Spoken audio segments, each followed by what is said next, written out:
आज मैं जिनके सामने बैठा हूँ वो हैं डॉक्टर जाकिर नाइक। 1965 में आपकी पैदाइश हुई। जी हाँ, 18 अक्टूबर। 18 अक्टूबर मेरी भी है। बचपन का जो जाकिर नाइक था वो कैसा था? मैं शरारती था। डॉक्टर साहब, आप जो माहौल में आए, इसका क्रेडिट आपकी वालिदा को जाता है या वालिद को जाता अगर क्रेडिट जाता है डॉक्टर इसरा है। यजीद के मसले पे मैं लाना चाह रहा हूँ आपको। ये जो कंट्रोवर्सी थी उसका जवाब तो पूरा मैंने मुकम्मल दे चुका। जरूरी का नादिर अली से सुने। कभी ऐसा कोई सवाल जो आप भी सोचने पे मजबूर हो गए हो कि यार इस बात का क्या जवाब? सबसे पॉपुलर इंसान जिसको मैं डिबेट किया हूँ विलियम कैम्पबेल है। उनने तकरीबन 38 साइंटिफिक एरर्स निकाली कुरान में। इसका जवाब मेरे पास नहीं। सबसे टफ आपको या इंटेलिजेंट कौन लगा? वो है शीशी रविशंकर। उस टाइम नंबर 1 पे थे वो। अब इंडिया जाना आपके लिए पॉसिबल है या नहीं? उनके लिस्ट में तो नंबर 1 टेरर जाकिर नाइक है। वापस जाने के चांसेस तो नहीं है। बड़े तादाद में गैर मुसलमान अगर इस्लाम से मुतासिर होकर इस्लाम कबूल करते हैं तो मैं उनके लिए टेररिस्ट ही बन गया ना। वो बांग्लादेशी बम वाला भी आपकी हाथ से निशान दिया। लेकिन जाकिर नाइक के लेक्चर देख के वो नो टेररिस्ट अटैक किया। मोदी साहब को कोई मशवरा देंगे? सबसे बड़ा खिलवाड़ उन्होंने किया जो कश्मीर की आज़ादी उसको हटा दिया। दुनिया का सबसे एक्सपेंसिव घर किसका है? मुकेश अंबानी की। उसकी प्रॉपर्टी किसकी है? वक्फ बोर्ड की प्रॉपर्टी। अभी मुसलमान को जागना चाहिए। अगर एक मस्जिद हमारी बाबरी मस्जिद गई, अगर ये अमेंडमेंट बिल पास हो गया तो हजारों मस्जिद जाएंगी। अगर आप नहीं जागेंगे आज, अल्लाह आपको दोषी ठहराएंगे। जब शाहरुख खान आपसे मिलते हैं तो किस चीज पे बात करते हैं? क्या इम्पोर्टेंट है रखना? पाकिस्तान का बात।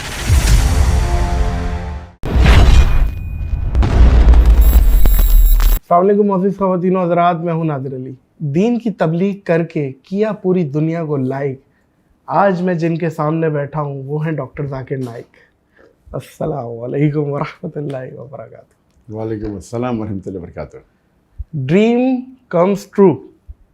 डॉक्टर साहब, आप बिलीव करें कि मैंने जब पॉडकास्ट फॉर्मेट को शुरू किया तो कुछ मैंने टिक मारे थे नामों को कि ये मैं अल्लाह करे एग्जीक्यूट हो जाए। आपका नाम सर फहरिस्त था और आज मैं आपके सामने बैठा हूँ। अल्हम्दुलिल्लाह। मोमेंट है ये मेरे लिए। Thank you so much. आपने इतने कम शॉर्ट नोटिस पे आपने इनविटेशन को कबूल किया। आप बहुत मसरूफ़ थे और आपने अपनी मसरूफियत से टाइम निकाला और मैं उड़ के 6 घंटे की फ़्लाइट लेके डायरेक्ट मैं आपके पास आया हूँ आज। बहुत शुक्रिया। अल्हम्दुलिल्लाह। अल्हम्दुलिल्लाह। डॉक्टर साहब खैरियत से हैं? ठीक ठाक है? अल्हम्दुलिल्लाह, अल्लाह का फजल। हम इंग्लिश में बात करेंगे या उर्दू में? जो भी आपको पसंद। डॉक्टर साहब, सबसे पहले हम बिल्कुल बचपने से शुरू करेंगे। 1965 में आपकी पैदाइश हुई जो कि विकिपीडिया बताती है, सही है? जी हाँ, 18 अक्टूबर। 18 अक्टूबर। 18 अक्टूबर। अच्छा, इत्तेफाक से 18 अक्टूबर मेरी भी है। 92 जी, 18 अक्टूबर 1965 में आपकी पैदाइश हुई है मुंबई में और बॉर्न एंड रेज वहीं के आप। और आप थोड़ा सा बताइए मुझे कि बचपन का जो जाकिर नाइक था, जो छोटा सा बच्चा था, वो कैसा था? शरारती था, शायर था, इंट्रोवर्ट था, एक्सट्रोवर्ट था, क्या था? अल्हम्दुलिल्लाह, बचपन में आप मुझे कह सकते थे कि मैं शरारती था। अल्हम्दुलिल्लाह। साथ साथ अक्सर लोग जानते हैं कि बचपन से मैं हकलाता हूँ। अच्छा। अगर कौन मुझसे पूछता था कि मेरा नाम क्या है तो मैं कहता था मेरा नाम है जाकिर। तो बचपन में हकलाता था और पूरे स्कूल की ज़िंदगी में हमारे school Saint Peter's high school में एक सब्जेक्ट होता था पब्लिक स्पीकिंग या स्पीकिंग होता था। तो उसके अंदर टीचर्स मुझे PF देती थी, पास फेल। कह सकते थे कि मुझ पे तरस खा के, क्योंकि बात करने में तो मखलाता था, तरस खा के मुझे PF देती थी। तो बचपन से मखलाता था। और स्कूल के अंदर अल्हम्दुलिल्लाह अल्लाह के फजल से मैं मैथमेटिक्स सब्जेक्ट में वो सबसे ज़्यादा सब्जेक्ट मुझे पसंद था और उसके अंदर हमेशा अक्सर मुझे अवार्ड मिलता था best in mathematics throughout my life. And of course हमारे स्कूल के अंदर हायर स्टैंडर्ड के अंदर there were 2 section, one was alternative 1, alternative 2।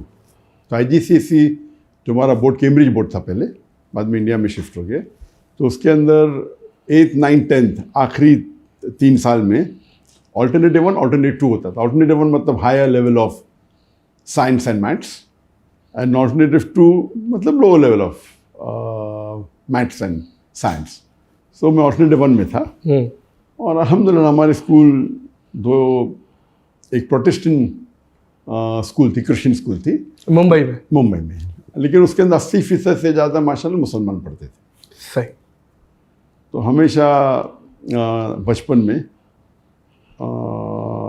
जहाँ तक के स्टडीज़ का सवाल था, अल्लाह के फजल से काफ़ी मैं आगे था, ज़हीन था। लेकिन स्पोर्ट्स में हमेशा, स्पोर्ट्स के अंदर एवरेज था। तो मेरी ख्वाहिश थी कि मैं एक बार रेस जीतना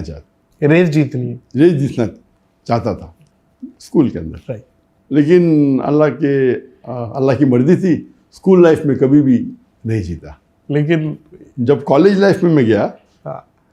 तो एक मुसलमान दोस्त ने मैंने ऐसा पूछा कि ये 10 किलोमीटर रेस का हाईएस्ट रिकॉर्ड क्या है, तो हंसने लगा मुझ पे। रिकॉर्ड पूछ रहे, चल के दिखाओ, तो भागने के बाद दूर है। और कौन मुझे जब चैलेंज करता है तो मैं हमेशा चैलेंज एक्सेप्ट करता हूँ, but naturally see in the situation, not any illogical challenge. तो मेरे पास 1 हफ्ता था वो रेस में दौड़ने के लिए। और कॉलेज, ये मेडिकल कॉलेज की बात है, और अल्हम्दुलिल्लाह की वजह से 10 किलोमीटर में मुझे गोल्ड मेडल मिला। जी हाँ, 10 किलोमीटर में gold medal. And then I went on the state level. So I was more of a long distance runner in my college days, दूर की दौड़, जिसके अंदर stamina is required, not short distance. My son Farik is more short distance runner, is a sportsman. तो जहाँ तक कि athletics में था, वो मेरी ख्वाहिश थी स्कूल में, लेकिन अल्लाह ने उसे पूरी किया in the college life. And sports के अंदर of course I used to like football. The sports I never used to like was cricket. I feel cricket was a waste of time. Cricket में तो हमारी India Pakistan में सबसे ज़्यादा जो sports है वो क्रिकेट है। टीवी टूटते हैं। हमारी मैडम एक बात बोलती थी कि क्रिकेट में 2 लोग खेल रहे हैं, बाकी 9 लोग खड़े हुए देख रहे हैं। ये अजीब गेम है, लेकिन बड़ा मशहूर है इंडिया पाकिस्तान में। इंडिया पाकिस्तान में बहुत मशहूर है, लेकिन मेरे लिए से it is a waste of time. उसमें जहाँ तक कि एक्सरसाइज काफ़ी कम है compare to the other sports. Football is good, football है, वॉलीबॉल हो, बास्केटबॉल हो, तो उसके अंदर अल्हम्दुलिल्लाह एक्टिविटी। मैं अभी अपनी टीम से बोल रहा था, मैंने कहा माशाल्लाह देखें यार डॉक्टर साहब, दुनिया में भी जन्नत में रह रहे हैं, इंशाल्लाह आखिरत में भी जन्नत। दुनिया में भी इतनी खूबसूरत जगह है कि ग्रीनरी और पुत्रा जाया, इतनी प्यारी जगह है आपने जो चूज़ की है। इंडिया से हिजरत करनी पड़ी। इंडिया याद आता है आपको? India of course. ओवरऑल तो जो अल्लाह ताला ने जो प्लान किया, मकरुम खैर माफिन, अल्लाह सबसे बेहतरीन प्लानर है। तो इंडिया को छोड़ने का अफसोस तो हुआ पहले, फिर हम यहाँ आए, काफ़ी फ़ायदे हुए, काफ़ी ओवरऑल। लेकिन जो मिस करते हम इंडिया में, वो जो दावत हम बड़े खुले मैदान में आम करते थे, 10-10 लाख लोगों का रश। जी हाँ, मुसलमान गैर मुसलमान के साथ। हाँ। और गैर मुस्लिम तकरीबन 25%, 20 से 25% रहते थे। तो अगर मजमा होता था लाख का, तो उसमें से 25%, 25% होते थे, हाँ 25,000 होते थे गैर मुस्लिम। तो मजमा 5 लाख का होता था, बहुत बड़ी बात होते थे। मजमा 1 मिलियन का भी 10 लाख का, तो उसमें से 2.5 लाख पता चला, 2.5 लाख गैर मुस्लिम होते थे। तो वो जो मंजर है, इंडिया के अलावा सिर्फ 2 या 3 मुल्क में और हो सकता है। अच्छा, हो सकता इंडिया की टक्कर का इतना बड़ा मजमा कहाँ? एक वो तो पाकिस्तान में, बिल्कुल ठीक है। एक हो सकता है बांग्लादेश में, ठीक है, और एक इंडोनेशिया में। बिल्कुल, तीनों सही नाम लिए। और अभी तक के मैं पाकिस्तान जब गया था, उस टाइम तो मैं तकरीर नहीं करता मुकर्रर थाने में। पहले बार पब्लिक स्पीच जो छोटे लेवल के ऊपर मेरे ऑर्गेनाइज में 1992 में दी थी, पब्लिक में 1994 में दी थी, 1993-94 में। और फिर बांग्लादेश जाने का मेरा प्रोग्राम बना था 2 बार। एक बार जब डॉक्टर इस्लाम शहीदात के साथ, वो मुझे ईयर याद नहीं, लेकिन आप अभी तक बांग्लादेश नहीं गए? अभी तक गया नहीं। अच्छा। तो 88 था या 92 था, ऐसा कुछ। दीदा साहब जाने वाले थे तो मैंने भी वीज़ा लगा दिया, वीज़ा लग गया, वो ट्रिप कैंसिल हो गया तो मैं गया नहीं। फिर 2013 की बात है कि मैंने वीज़ा लगाया था रियाद से, फिर वहाँ से इंटेलिजेंस की खबर आई कि मजमा बहुत बड़ा होने वाला है, अभी हालात सही नहीं है, तो आप पोस्टपोन करें तो बेहतर है। तो 2013 में भी वीज़ा लग गया और कैंसिल हो गया। पाकिस्तान का ऐसा सवाल आपने पूछा, पाकिस्तान आए, वो कह चुके कब आएंगे? एक बार आ चुका। अब कब आएंगे? नेक्स्ट प्लान मेरी हुई थी जब मैं हिजरत किया 2016 में हिजरत किया। यस, मेरा मौका तो हो सकता है कि अभी हो तो कुछ महीने बाद वापस जाऊँ, 1 साल बाद 2 साल बाद। तो जब 3-4 साल बाद पता लग गया कि अभी जाने के तो चांसेस नहीं है इंडिया, तो मैं डिसाइड किया अभी पाकिस्तान जा सकता हूँ। तो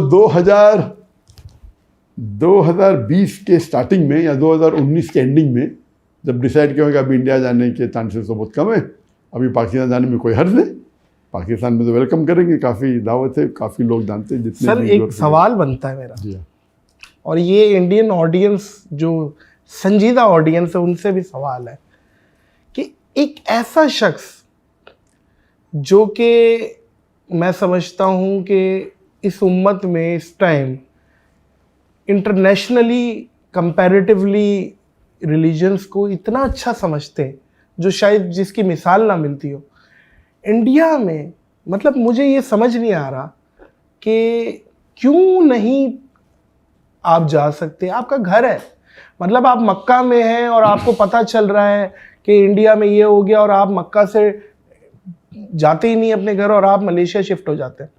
ये थोड़ा सा इस चीज़ को बताएं, ये क्या था? पाकिस्तान आने की मुमानियत नहीं थी पहले। पाकिस्तान आने के लिए पाकिस्तान वीज़ा मिलना मुश्किल है, लेकिन मेरे लिए बहुत आसान था, सब लोग जानते, मेरे वालिद भी जानते। तो पाकिस्तान वीज़ा मिलने तो मेरे लिए तो एक फ़ोन कॉल था, ठीक है।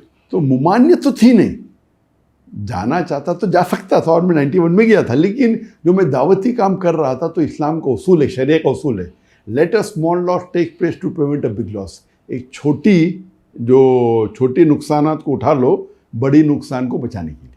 अगर मैं पाकिस्तान जाता था तो हो सकता है इदारा बंद हो जाता था, तो कुछ इल्ज़ाम लगाते थे कि ISI के साथ जुड़ा हुआ है। जी जी। तो वो डर के वजह से मैं नहीं गया। ऐसा मैं तो पाकिस्तान से मोहब्बत करता हूँ। बाहर जब जाता था मैक्सिमम दुनिया में अगर कोई भी एम्बेसडर से मिला, वो पाकिस्तानी एम्बेसडर, जो भी मुल्क में जाता हूँ तो ग्रेट चांसेस, चाहे वो सऊदी अरेबिया हो, UAE हो, बहरीन हो, गल्फ कंट्री हो, फॉरेन किधर भी जाते थे तो पाकिस्तानी एम्बेसडर से तो मुलाकात होती थी, खाना का मिलने आ जाते, और पाकिस्तानी लोग से तो मोहब्बत थी। लेकिन एहतियातन मैं खुद माहौल जब देखा तो इसीलिए खुद मैंने आप नहीं गया। अब लेकिन क्या चांसेस हैं डॉक्टर साहब इंडिया के वापसी के? तो इसीलिए 2019 में जब मेरा इरादा हो गया कि वापस जाने के चांसेस तो नहीं है, तो मैंने कहा अभी पाकिस्तान जा सकते हैं हम। तो मेरी प्लानिंग थी 2020 में एंडिंग में आने की पाकिस्तान, और मैं लोग से कांटेक्ट किया तो पूरा हो गया था प्लान। तो ये 2020 के स्टार्टिंग में प्लान हुआ और बड़े बड़े जो गवर्नमेंट के लोग सब अग्री किए। लेकिन आ गया कोविड आ गया। तो कोविड आने की वजह से ये पोस्टपोन हो गया। और नॉर्मली प्लानिंग रहती है काफ़ी, मेरी जो कंट्री से इन्विटेशन रहते तो प्लानिंग रहती है, तो वो उसके वजह से 2020 में फिर कैंसिल हो गया। कोविड था 2020 मार्च के अंदर पूरा लॉकडाउन हो गया। फिर 21 में तो कोई लेक्चर टूर हो नहीं, फिर वापस लेक्चर टूर शुरू हुआ 2022 में। 21 में मलेशिया में शुरू किया लेक्चर देना में, लेकिन इंटरनेशनली 2022 शुरू और अभी वापस खुल गया। तो अब आपका है इरादा? जी अभी तो इरादा है, इन्विटेशन वापस से आने लगी। और 2020 में आप आने वाले थे। सर मुझे ऐसा लग रहा है कि अब आप आ जाएंगे, मेरा दिल कह रहा है। अभी इन्विटेशन हाल में आ गए तो इंशाअल्लाह, लेकिन अभी फिर से वो हालात जो होते पाकिस्तान में, ये प्रोटेस्ट हो रहा है, वो प्रोटेस्ट हो रहा है, तो वो डेट का ज़रा इंशाअल्लाह, अल्लाह चाहो तो मैं चाहता हूँ कि इस साल आए इंशाअल्लाह होपफुली। दुआ करिएगा मौजूद ख़वातीन और हज़रात, आप लोग भी, कि डॉक्टर साहब पाकिस्तान आए। डॉक्टर साहब मेरा सवाल वहीं रह गया, अब इंडिया जाना आपके लिए पॉसिबल है या नहीं है? इंडिया जाना तो एकदम आसान है, बाहर निकलना मुश्किल है। जाना तो इन्होंने रेड कार्पेट देगी, मुझे आओ भाई आओ। अच्छा, अंदर आओ, जेल में बैठो। अरेस्ट कर लेंगे वो? जाहिर है, अच्छा, उनके लिस्ट में तो नंबर 1 टेररिस्ट जाकिर नाइक है। अगर मैं बड़े तादाद में गैर मुसलमान अगर इस्लाम से मुतासिर होकर इस्लाम कबूल करते हैं, अल्लाह उनको हिदायत देता है, तो मैं उनके लिए टेररिस्ट ही बन गया ना। हालांकि काफ़ी इल्ज़ाम लगा, लेकिन अल्लाह की मदद से एक भी इल्ज़ाम साबित नहीं हुआ, माशाल्लाह। जी जी जी। वो बांग्लादेशी बम वाला भी आपके जी हाँ, खाते में डाल दिया था? उससे शुरू हुआ। उसके पहले तो कोई प्रॉब्लम था नहीं मुझे, लेकिन बांग्लादेश के अंदर 1 जुलाई 2016 में एक धमाका हुआ, एक टेररिस्ट अटैक हुआ, जिसमें 4 या 5 टेररिस्ट इन्वॉल्व थे और कोई 21-22 फॉरेनर की मौत हुई। उसके अंदर एक जो टेररिस्ट था वो मेरे फेसबुक का फॉलोअर था। अंदाजा तो बांग्लादेशी न्यूज़पेपर एक 3 जुलाई को इंफॉर्मेशन दी कि one of the terrorist was the follower of doctor Zakir Naik on the Facebook. Indian media ने उसको ट्विस्ट की जी, और बोले ही वॉज इंस्पायर्ड। एक फॉलोअर होना अलग होता है और एक इंस्पायर्ड मुतासिर होके टेररिस्ट एक्ट करना अलग होता है, और एक फॉलोअर होना चाहिए। तासुर दे दिया कि आपका साथी है। हाँ, लेकिन जाकिर नाइक के लेक्चर देख के उसने टेररिस्ट अटैक किया इनडायरेक्ट। तौबा है। तो इंडिया मीडिया में, और उस टाइम वो हफ्ते में अल्हम्दुलिल्लाह maximum search name in the world वो जाकिर नाइक। आप गूगल के ऊपर Zakir Naik every day about 40-50 newspaper में, और इंडियन न्यूज़पेपर तो मुझे ओवरनाइट सर बिकते मोदी हैं। गवर्नमेंट ने मुझे और फेमस बना दी। तो इसीलिए मैंने कहा जज़ाकल्लाह। जज़ाकल्लाह। और जज़ाकल्लाह मतलब अल्लाह उनको जज़ा दे। जो लोग अरबी जानते हैं वो समझ गए मैंने क्या कहा। इंग्लिश में थैंक यू भी कहा, नो प्रॉब्लम। लेकिन एक जज़ाकल्लाह अलग होता है और एक जज़ाकल्लाह खैर अलग होता है। जज़ाकल्लाह मतलब अल्लाह उनको जज़ा दे, जैसा किया, अच्छा का अच्छा, बुरा का बुरा। वाह। इसलिए अगर मैं कोई मुसलमान अगर अरब से कहूँगा जो अरबी जानता है और इस्लाम जानता, जज़ाकल्लाह, बोले क्या गाली दे रहे मुझे? क्या गाली भी हो सकती, गाली है नहीं, हो सकती है, लेकिन क्या मैंने कुछ गलती किया? तो जज़ाकल्लाह मतलब अल्लाह उनको जज़ा दे। तो अगर कोई गलत काम किया उसके लिए भी हो सकते हैं। तो सही में अगर किसी को आप शुक्रिया अदा करना चाहते, होना चाहिए जज़ाकल्लाह खैरन, अल्लाह आपको जज़ा दे आपके अच्छे काम का। बिल्कुल सही है, दुरुस्त। तो एक बात है कि मोदी से मुझे बहुत फ़ायदा भी हुआ अल्हम्दुलिल्लाह। हिज्जत की इज्जत नहीं करता था मैं, और हिज्जत करने से बहुत फ़ायदा हुआ। अल्लाह ताला का ये प्लानिंग है। अल्लाह ताला जो प्लानिंग करता है, तो जो लोग इस्लाम के दुश्मन रहते उनसे भी बहुत से अच्छे काम करवा लेता है। मोदी साहब को कोई मशवरा देंगे? उनको तो बहुत मशवरा दे दिया मैंने। क्या कहेंगे मोदी साहब इस टाइम इंडिया के लिए कैसे हैं आपके नज़दीक? क्या अभी तो 10 साल तो बहुत रूल किया। अभी ये इलेक्शन के अंदर ज़रा उनकी पॉपुलैरिटी कम हो गई, हुई है, बहुत कम हो गई कंपेयर टू बिफोर।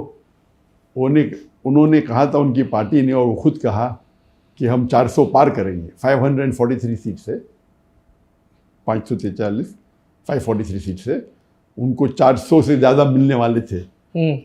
अल्लाह की मदद से 50% भी नहीं मिले उनको। पहले इलेक्शन में 50 से ज़्यादा मिले थे, 52-53% विथ कोएलिशन हो गए थे। फर्स्ट इलेक्शन 2014 की बात कर रहा हूँ मैं। डायरेक्ट अल्हम्दुलिल्लाह उनकी पार्टी अकेले 50% क्रॉस की, 54 या 55%, एंड विथ कोएलिशन 59 हो गई थी। 2019 में अकेले उनकी पार्टी 58%, 59 हो गई, विथ कोएलिशन कुछ 64-65 के ऊपर हो गई। तो इस टाइम बोले अकेले बीजेपी 400 पार। 400 पार मतलब over 2/3 majority alone BJP, not the coalition. तो 50% मिलने के लिए 272 सीट्स थे, 272 उनको मिले, कुछ उससे कम मिले, 250 ऐसे कम मिले उनको, और कोएलिशन के साथ वो 50% क्रॉस कर लिए, तो फिर से प्रधानमंत्री बन गए। लेकिन वो जो उनका रौब था, जो बढ़ते थे और लोगों ने खुदा मानने लगे, वो भी कम हो गया। इसीलिए जब उनके पास एब्सोल्यूट मेजॉरिटी होती और अगर कोएलिशन के साथ 2/3 होती, कुछ भी कर सकते, सही मनमानी कर सकते, कॉन्स्टिट्यूशन से खिलवाड़ कर सकते। और सबसे बड़ा खिलवाड़ उन्होंने किया, वो 370 आर्टिकल को उनने बैन कर दी, निकाल दी, और कश्मीर की आज़ादी उसको हटा दिया। और उस वक्त ये चल रहा था, जब 370 निकालने के पहले, कुछ महीने पहले, उनने अपने एक सबॉर्डिनेट, एक एमिसरी इंग्लिश में बोलते, एक आदमी को भेजा मुझे मिलने के लिए मलेशिया में। तो मिलना चाहते थे, मैं बोला कोई प्रॉब्लम नहीं। तो हमने एक 5 स्टार होटल में मुलाकात की इधर मलेशिया में, पुत्रजाय में। मैंने बोला आपको कौन भेजा है? तो बोला डायरेक्ट मुझे मोदी जी और अमित शाह ने भेजा, प्राइम मिनिस्टर और होम मिनिस्टर ने। ये कभी की बात है, 2018 जब ये 370 आर्टिकल निकला कश्मीर का, उसके कुछ महीने पहले। सही। 18 था या 2018 तकरीबन, 19 जो भी था। तो क्या बात हुई इसमें? उनने कहा कि हम आपके हमारे बीच में दरमियान मिसअंडरस्टैंडिंग हटाना चाहते। सही। तो मैंने कहा मेरे हिसाब से अगर मुझे कोई दुनिया में मेरे फैमिली के बाद अच्छी तरीके से जानता है वो आपकी इंटेलिजेंस है। मेरे फैमिली के बाद अगर मुझे कोई एकदम गहराई से जानता है वो आप लोग हैं। मेरी ज़िंदगी तो एक ओपन बुक है, खुली किताब है। वो अलग बात है कि आपको मेरे काम पसंद नहीं आते, लेकिन मैंने कोई भी कॉन्स्टिट्यूशन का एक भी हिस्सा आई have not broken any law of Indian government. वो पैचअप करना चाह रहे थे आप? हाँ बिल्कुल सही। क्यों? तो बात तकरीबन हुई 5-6 घंटे तक। अच्छा। लंच भी किया अपने साथ में। तो बोले नहीं आप इतने मशहूर है, हम आपके साथ होना चाहते हैं, हम चाहते आपको एकदम वापस इंडिया बुलाए, एकदम पूरे विथ फुल। आप इतने मशहूर, आप इतना अच्छा काम कर रहे, आपकी नॉलेज क्या है दिन के बारे में, आप हिंदुज़म की नॉलेज रखते हैं, ब्ला ब्ला ब्ला। तो मैं बोला आप चाहते क्या है? बोले कुछ नहीं, हम चाहते ट्रैप तो नहीं था डॉक्टर साहब के आए तो पकड़ लो अल्लाह वालों। अच्छा। तो मैंने बोला कि आप चाहते क्या है? नहीं हम सिर्फ चाहते हैं कि हमारे ताल्लुकात अच्छे हो जाए। तो मैं उन्हें साफ कहा कि देखो आप अगर मुझसे कुछ काम लेना चाहते हैं, मैं मेरे देश के लिए, मुल्क के लिए काम करने को तैयार हूँ। मेरी 2 शर्तें। एक शर्त है जो आप मुझे कहेंगे वो कुरान और हदीस के खिलाफ नहीं होना चाहिए, नंबर 1 शर्त। अल्लाह और अल्लाह के रसूल के टीचिंग के खिलाफ नहीं होना चाहिए। और नंबर 2 मुझे आपके पैसे की ज़रूरत नहीं। अगर ये 2 शर्त पूरी हो जाती, आप जो मुझसे काम लेना चाहते, मैं मेरे मुल्क के लिए हाजिर हूँ। फिर तो उन्होंने बोला वेरी गुड, नो प्रॉब्लम। तो गुफ्तगू हुई, काफ़ी गुफ्तगू हुई। आप चाहते क्या? नहीं कुछ नहीं, हम कोशिश करेंगे अभी आपको वापसी आने के लिए। उस वक्त तो कुछ कहा नहीं, लेकिन एकदम पैचअप कर लिया ऐसा कि भाई अभी हम with in couple of months आप वापस से आ सकते। मुझे उम्मीद तो थी नहीं। मैं बोला अगर आप, फिर मुझे कहने लगे वो आदमी शख्स जो आया था उधर से, दिल्ली से, कि हम चाहते हैं कि आप हमारी गवर्नमेंट को सपोर्ट करो कश्मीर इशू पे, कि जो हम 370 आर्टिकल को निकाल रहे वो सही है। तो मैंने कहा ये तो नामुमकिन है, मैं मेरे मुसलमान भाइयों के साथ गद्दारी कर ही नहीं सकता। जो मुसलमान कश्मीर में उनका हक है फ्रीडम, और जो ने मुआहदा किया है उसके तहत रहे तो कोई प्रॉब्लम नहीं। Article 370 the part of the it's the constitution, इसके अंदर दे हैव गॉट फ्रीडम। कुछ चीज़ के अंदर ऑटोनॉमी है, कुछ चीज़ के अंदर वो साथ में इंडियन गवर्नमेंट के है। लेकिन आप अगर कहीं ऑटोनॉमी को निकाल देंगे वो तो जास्ती है उनके ऊपर। इंडिया को इंडिपेंडेंस जब मिला, काफ़ी ऐसे जो पार्ट्स ऑफ इंडिया है जो ऑटोनॉमस, इसमें तो मैं कुछ कर नहीं सकती। तो ये तो कुरान के खिलाफ है, हदीस के खिलाफ है, मेरे मुसलमान भाई का गद्दारी है। उनका रिएक्शन तो नहीं ऐसा मत, वैसा कुछ लिखो, मैं last out of the question. हाँ ये बोल सकता हूँ क्या गलत हो रहा है, ये बोल सकता हूँ क्या गलत हो रहा है, and I am totally against it. ठीक है, उनका स्टाइल था, ये बीजेपी गवर्नमेंट का स्टाइल है कि मुसलमान को अगर जो चाहते हैं अपने काम कराने के लिए, चाहे उलमा हो, चाहे बिजनेसमैन मुसलमान हो, कोई भी हो या गैर मुस्लिम हो, वो पहले आके प्यार से बात करते, फिर कोशिश करते पैसे दे के खरीदने की। नहीं खरीद जाता धमकी देते अंदर कर लेंगे। ये उनका फॉर्मूला है, प्यार से करके तारीफ करो, हम तुमको फ़ायदा देंगे। नंबर 2 पैसे दे के खरीद। अक्सर ये पहले 2 में अक्सर लोग मान देते। तीसरा है नहीं करेंगे तो हम ईडी के रेट डालेंगे, इनकम टैक्स के रेट डालेंगे। तो मेरे साथ तो सब कुछ कर लिया उन्होंने, मुझे प्रॉब्लम ही नहीं। पुलिस भेजे, ईडी भेजे, ये भेजे, नंबर 1 टेररिस्ट कह दिया। तो मैं थैंक यू बोलता, अगर लोग मुसलमान में तो काफ़ी लोग, अक्सर लोग जानते थे इंडिया में, गैर मुस्लिम में भी जानते थे, लेकिन मोदी के बाद ये गोदी मीडिया जो है, वो जो मुझे हमेशा मीडिया पे आने की वजह से अभी तो माशाअल्लाह बहुत small percentage non Muslim India में होंगे जो मुझे नहीं जानते। नहीं, मुझे नहीं लगता कि नहीं जानती होगी, बहुत बहुत कम होगी। तो ये उनकी बदौलत है। और उसके बाद लेकिन जब भी मैं ट्रैवल करता हूँ, चाहे मलेशिया में हो या बाहर हो, गैर मुसलमान अब भी मुझसे मोहब्बत करते हैं। उनका मेन प्रॉब्लम था कि जब मुसलमान में लेक्चर में आते वो अलग बात है, लेकिन मुतासर होके वो इस्लाम की जो गलत फहमी दूर हो जाते और काफ़ी लोग इस्लाम भी कबूल करते। तो उसके वजह से उनका नुकसान हो रहा था, वो हिंदुत्व का जो स्टेटमेंट था ना। और फिर बाद में NEC एक्ट आ गया, वो बिल पास हो गया। वो चाहते थे उसके अंदर भी मैं सपोर्ट करूँ, मैं बोला आउट ऑफ द क्वेश्चन। वाह। तो उस टाइम क्योंकि हम वापस उस पहलू पे आते कि वो मेजॉरिटी में थे तो पास कर सकते थे। करो पार्लियामेंट में जाओ, कोई ऑपोजिशन ले नहीं सकता है, लीडर ऑफ ऑपोजिशन भी नहीं है।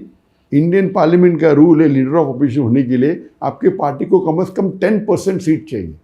तो 543 में से 55 सीट्स अगर आपकी पार्टी को मिले तो आप लीडर ऑफ ऑपोजिशन बन सकते। 10 साल तक के कोई भी पार्टी को 55 सीट्स भी नहीं मिले तो लीडर ऑफ ऑपोजिशन था ही नहीं।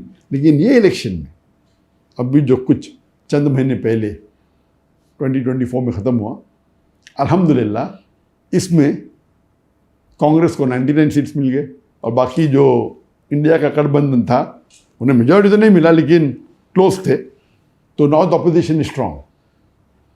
अभी क्या हो गया, अब जो बोले ना उनका दबाव और दबदबा मोदी का अभी कम हो गया।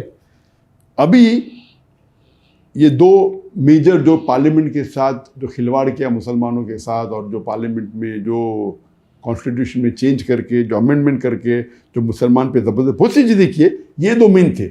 अभी थर्ड करने जा रहे थे। कुछ हफ्ते पहले एक अमेंडमेंट बिल लेके आया उनने, वक्फ अमेंडमेंट बिल। वक्फ तो आप जानते हैं कि एंडोमेंट है, और इंडिया में एक बॉडी जिसके पास सबसे ज़्यादा लैंड है, number 1 is the defence of India, number 2 is Indian railways, number 3 is the Muslim Waqf board. तो मुस्लिम वक्फ की जो जायदाद है, जो प्रॉपर्टी है, वो 9.4 लाख एकड़ है। 9.5 लाख तकरीबन 9.5 लाख एकड़ है, बताइए। અને 41 बिलियन स्क्वायर फीट અને 3,800 स्क्वायर किलोमीटर। कंट्री से ज़्यादा है। हमने छोटे छोटे कंट्री जो बाहर में उससे बड़ी है। जी जी जी जी। तो ये अभी बिल में अमेंडमेंट लेना चाहते हैं। क्या वो बिल के बोर्ड के अब हम नॉन मुस्लिम को रखेंगे, हम गवर्नमेंट को और पावर देंगे।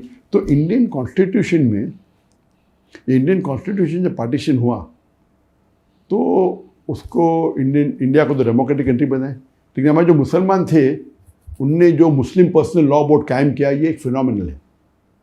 तो इसलिए कोई भी गैर मुस्लिम कंट्री दुनिया की है, India is one of the best और दी बेस्ट कुड से, क्योंकि मुस्लिम पर्सनल लॉ बोर्ड है। वक्फ की प्रॉपर्टी जो है, जो मुसलमान ने ड्राफ्ट किए कॉन्स्टिट्यूशन में, ये वक्फ के जो पॉइंट्स है is better then many of the Muslim countries. Muslim country के जो वक्फ के पॉइंट्स है वो इंडियन वक्फ बोर्ड और पावरफुल है। इतना महफूज किया गया है ताकि जो हमारे दादा बाप दादा परदादा थे, जो डिकेड और सालों पहले, 100 साल 150 साल पहले, या जो वक्फ किया उसको सिक्योर किए थे। अब ये मोदी गवर्नमेंट उसको हड़प करना चाहता है। थर्ड लार्जेस्ट प्राइवेट है ये वक्फ जो है, इट्स नॉट पब्लिक।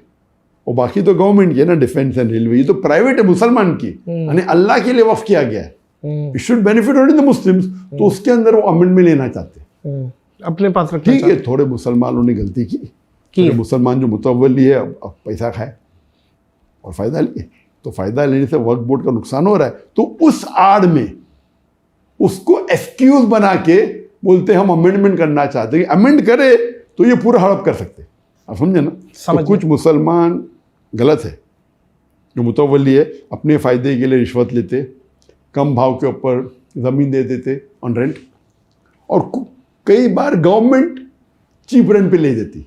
आपको शायद पता नहीं होगा, दुनिया का सबसे एक्सपेंसिव घर किधर है? बम्बई में। कौन? किसका है? मुकेश अंबानी का। अच्छा। वो $2 बिलियन होते, कोई बोलता है 1, कौन बोलता है 1.5, $2 billion.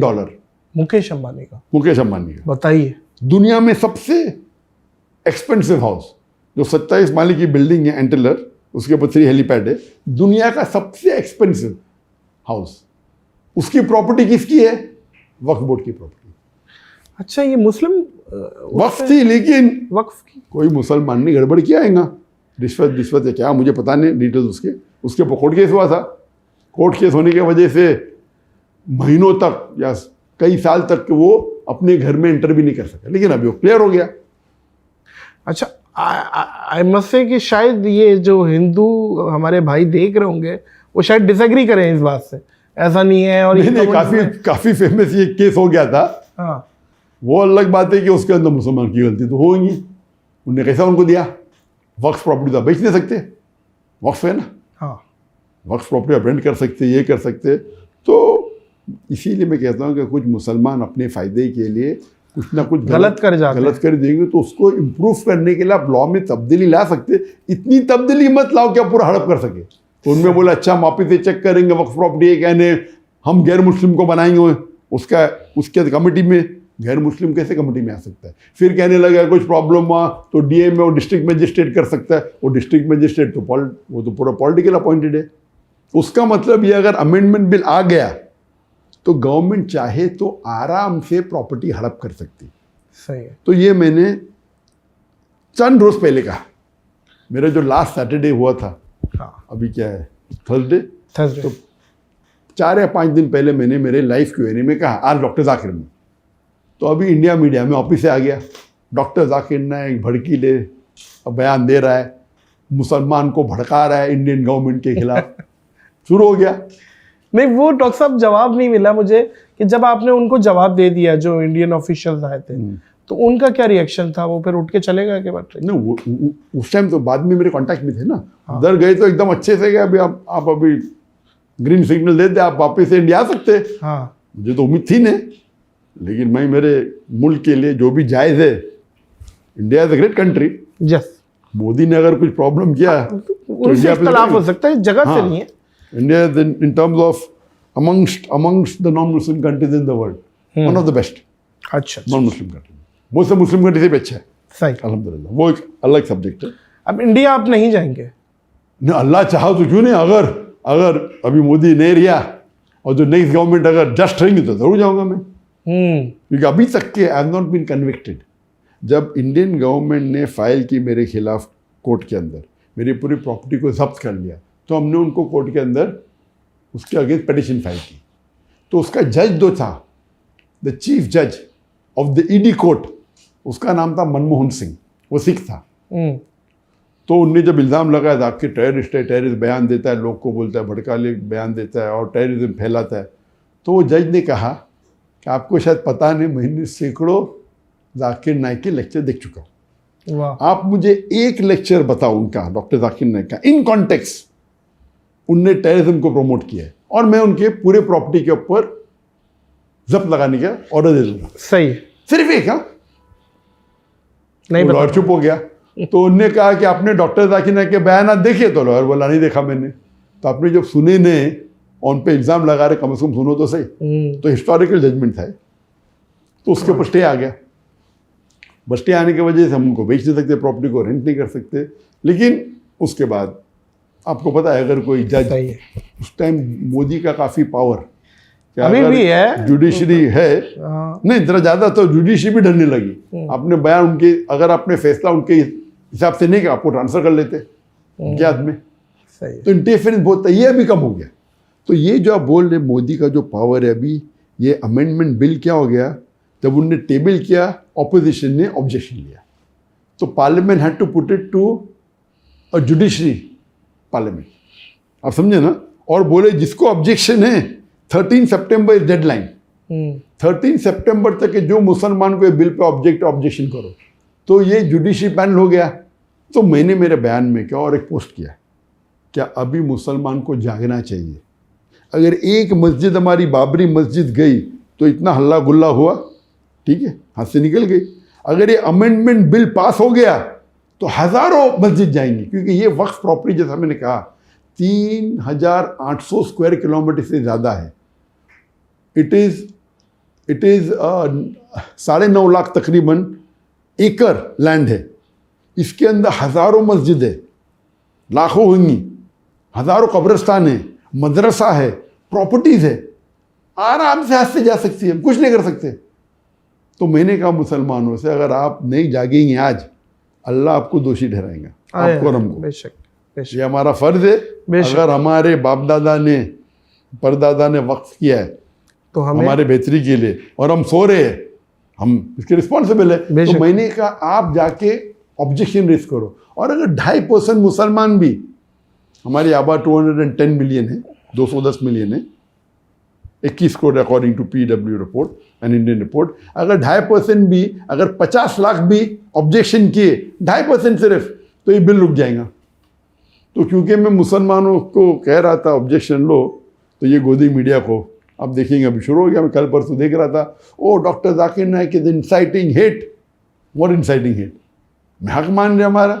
If I am trying to guide the Muslim brothers and sisters कि आप ये बिल को रिजेक्ट करो, तो ये अमेंडमेंट बिल रुक जाएंगी और मुसलमान का फायदा होगा।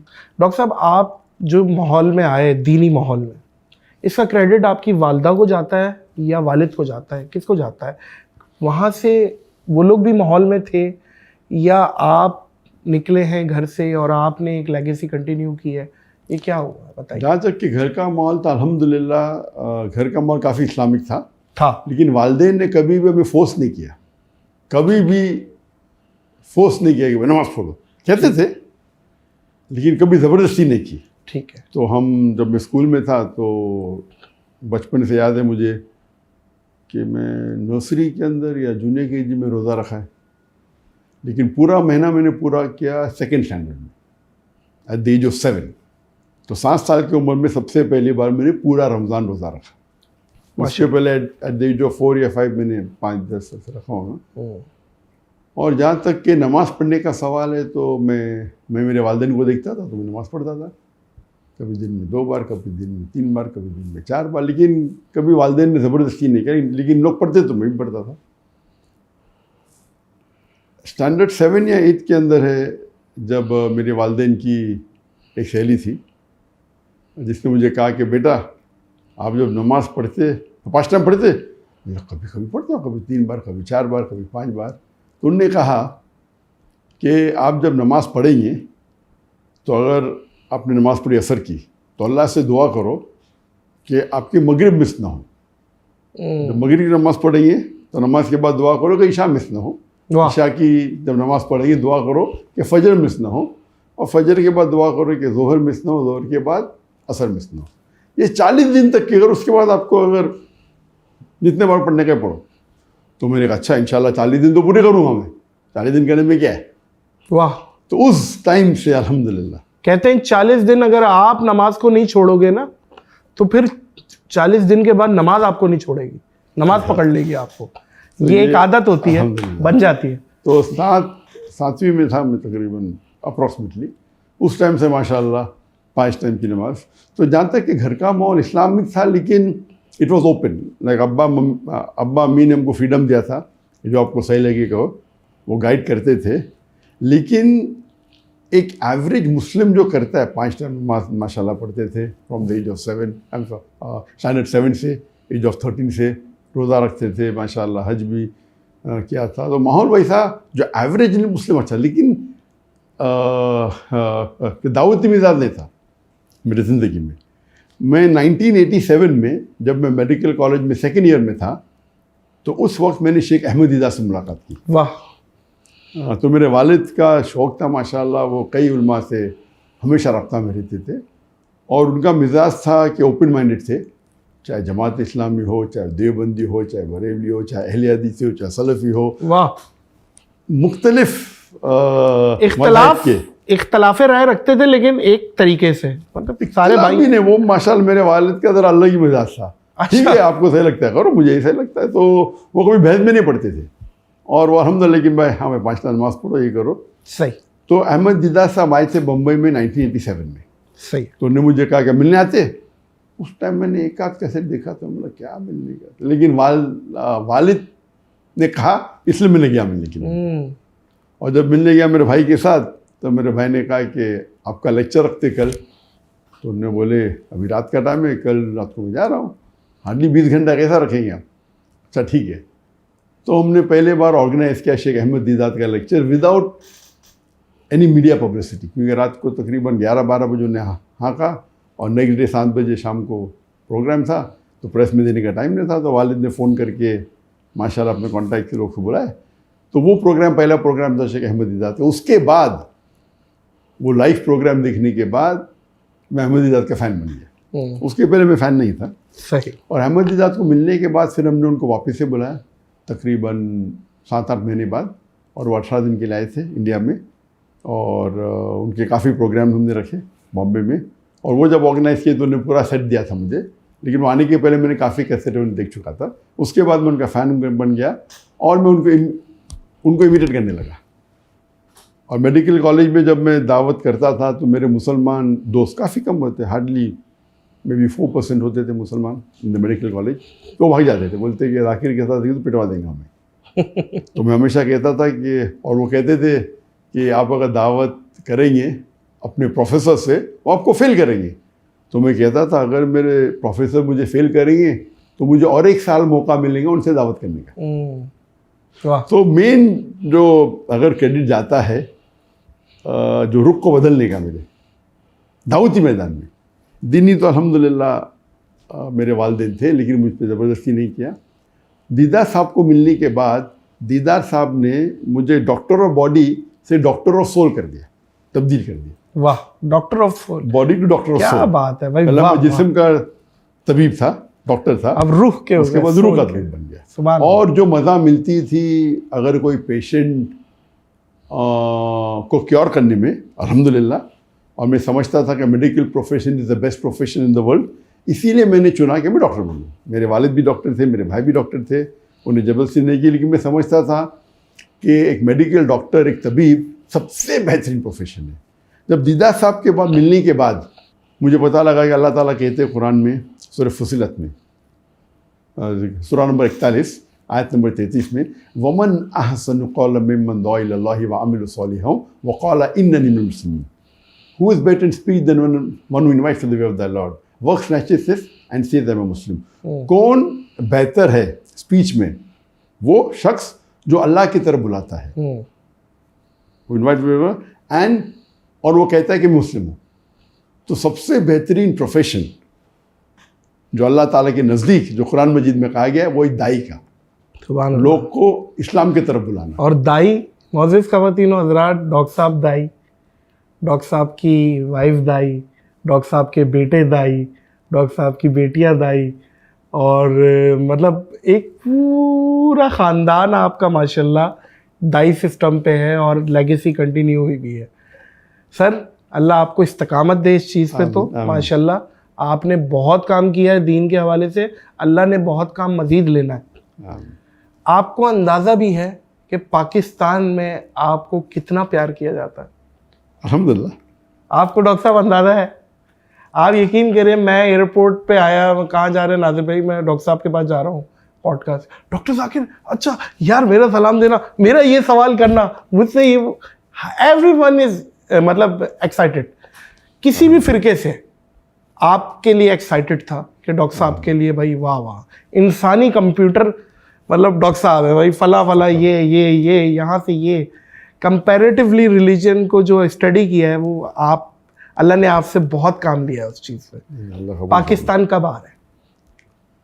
इंशाल्लाह पाकिस्तान में ज़िंदगी में एक बार आया था 1991 में, जब मैं दावती मैदान में ख़त्म रखा था, लेकिन इतना फेमस नहीं था। जब दीदार साहब से मुलाकात हुई थी 1987 में, 88 में लेक्चर किए। फिर दीदार साहब के बाद में मुतासिर हुआ डॉक्टर इसरार अहमद। तो पाकिस्तान का मेन मकसद था डॉक्टर इसरार अहमद से मिलने का। तो दीदार साहब से जब मुतासिर हुआ तो मैं कसर देखने लगा, उनके वजह से बाकी मौलाना, बाकी मुकर्रर की तकरीर देखने लगा। तो उर्दू में जो सबसे ज़्यादा मुतासिर हुआ वो थे डॉक्टर इसरार अहमद। तो दीदार साहब अंग्रेज़ी में थे और डॉक्टर इसरार अहमद, तो अल्लाह उनकी मग़फ़िरत करे। क्या अल्लाह फिरदौस, आमीन। तो 1991 में मैं पहली बार आया था, उस टाइम में तकरीर नहीं करता था। अच्छा, उस वक्त आप मेडिकल के मेडिकल में जस्ट पास कर चुका था, इंटर्नशिप कर रहा था, और हमारी फाउंडेशन इस्लामिक रिसर्च फाउंडेशन को कायम की थी हमने। मशहूर भी नहीं हुए थे मतलब आप? नहीं, लोग जानते नहीं थे। तो डॉक्टर साहब भी मेरा ख्याल है इतना ज्यादा आपको एक नहीं जानते। डॉक्टर साहब से क्योंकि मैं कहा था मैं आने वाला हूँ, तो कौन शख्स से मिलना चाहते। फिर मैंने कहा कि मेरा एक जुनून है कि जितने भी इस्लामिक कैसेट्स थे उन्हें इकट्ठा करें और दुनिया की सबसे बड़ी लाइब्रेरी बनाए। सही। तो मैंने कहा उनको कि जितने भी आपकी कैसेट, सब कैसेट्स हो ऑन द स्पॉट है ही नहीं। हम तो कुछ लोग जो मांगते थोड़े मौजूद है, लेकिन उनके सैकड़ों वीडियो कैसेट्स थे। तो मैंने बोला मैं ऑर्डर देना चाहता हूँ, और अच्छी उम्दा जापानीज़ वीडियो कैसेट VHS चलते थे उस टाइम, उन पे आप रिकॉर्डिंग करो। तो उन्होंने बोला अभी तक मेरी ज़िंदगी में कोई भी शख्स ने ये नहीं कहा कि मुझे सब कैसेट चाहिए। तो मैंने कहा जितने शिकागो में आपके कैसेट सब मैं कलेक्ट कर चुका हूँ, कराची आपके सेंटर में से ले चुका हूँ, अभी आपके लाहौर ब्रांच में से सब लेना चाहता हूँ। तो और डॉक्टर साहब से काफ़ी मुतासिर था। तो जब मैंने कहा उनसे कि आपका क्या मकसद है आने का, मैं बोला आपसे मिलने का मकसद था, और यहाँ इस्लामिक इदारे देखना चाहता हूँ। और वो बड़ा शौक़ था कि वर्ल्ड वाइड जितने इस्लामिक इदारे हैं, जितने स्कॉलर्स है, जितने दाईद है, जितने मुबल्लिग है, उनसे मिल के गुफ्तगू करना और इल्म हासिल करना। तो उन्होंने कहा पाकिस्तान में आपको इस्लामिक इदारे तो बहुत मिल जाएंगे, लेकिन इस्लाम नहीं मिलेगा। और आप उनके तकरीर सुनेंगे तो पता हो कितने नाराज़ थे कि मुसलमान दीन से क्यों दूर है, मुसलमान कुरान से क्यों दीन है सर। बहुत। और उनने जो एक गाइडेंस मुझे दिया कि उन्होंने कहा कि दाई को हमेशा अपनी जो ज़रूरत है उसे कम करना चाहिए, एकदम कम। वाह वाह। ज़रूरत कम करो ताकि आपको ज़िंदगी बसर करने के लिए किसी के मोहताज ना हो। और अगर आपको कोई चीज़ कहने का इस्लाम के बारे में डंके के चोट पे कह सकते हैं, आपको किसको ख्वाहिश को पूरी करना, किसको फ्लैटर करने की ज़रूरत नहीं। बिल्कुल सही है। और ये जो उनने ज़ोहद का कायम एडवाइस दिए, और अल्लाह के फजल से अल्हम्दुलिल्लाह अल्लाह ने काफ़ी नवाजा है। तो इन टर्म्स ऑफ फाइनेंस कभी तकलीफ नहीं। जैसे आप कह रहे थे कि मेरे वालिदैन ने, जब मैंने कहा उनको कि क्या मुझे दाई बनने का है, तो वालिदैन ने बोला नो प्रॉब्लम। तो मैंने कहा अभी मैं मेडिकल कॉलेज में हूँ, मैं करने वाला हूँ PG, तो 2 घंटा मैं करूँगा हफ्ते में, नो प्रॉब्लम। फिर मैं बोला दिन में 2 घंटा करने का, उन्होंने बोले नो प्रॉब्लम। फिर बोला 50-50 दावा, 50% मेडिकल प्रैक्टिस, बोले नो प्रॉब्लम। वालिद साहब क्या करते थे? वालिद साहब भी डॉक्टर थे। अच्छा, वो भी डॉक्टर थे? वालिद साहब साइकियाट्रिस्ट थे, माशाअल्लाह, अल्लाह उनको ज़्यादा खैर दे। तो फिर मैंने कहा कि हम 50-50, बोले नो प्रॉब्लम। फिर बोले 2 घंटा मेडिकल प्रैक्टिस करूँगा, बाकी दावा करूँगा, बोले नो प्रॉब्लम। और ये सब ऐसा नहीं कि 2-2 साल के बाद हुआ, 2-2, 3-3 महीने बाद। तो 1.5-2 साल में मैंने कहा वालिदैन से कि मुझे 100% दावा करने, बोले नो प्रॉब्लम। तो पूरा सपोर्ट था उनके पास, उनका सपोर्ट था। तो मुझे कोई, जहाँ तक कि मेरी फाइनेंस का प्रॉब्लम ही नहीं था। जब मैं डॉक्टर ईसा अहमद साहब से मिला तो उन्होंने क्या, अपनी ज़रूरत को आप कम करो। और ये मैं पहले बोल चुका आपको, लेकिन उन्होंने कहा कि आपको दोनों में से चुनना पड़ेगा, दुनिया या दीन। नहीं, इधर मेडिकल, अगर आपको माहिर बनने का है, हाँ। इधर मेडिकल डॉक्टर या दाई। इस्लाम में तो दीन और दुनिया दोनों हैं, एक वाहिद मजहब है जिसमें दोनों इंपॉर्टेंट। वाह वाह वाह। लेकिन अगर आपको स्पेशलिस्ट बनने का है, उनने कहा कि मैं 7 साल कोशिश किया, मेडिकल डॉक्टर था और दावत भी करता था, अगर एक फील्ड में माहिर बनने का, दोनों में से एक चुनो। तो वो मेरा एक मकसद था। जब मैं वापस गया उस टाइम मैंने वाले से कहा तो मुझे 50-50 करने का है, फिर मैंने फुल कहा। तो ये जो मेरा पीरियड था आफ्टर पासिंग में MBBS, और ये तकरीबन 1 से 1.5-2 साल था जब मैं करने वाला था पोस्ट ग्रेजुएशन, फिर मैं ड्रॉप कर दिया। तो डॉक्टर ईसा अहमद साहब का काफ़ी बड़ा हाथ था इसमें। क्या मैंने मेरे मेडिकल प्रोफेशन को मैं भी जल्दी छोड़ा, हो सकता था कि और मैं टेस्ट करता था।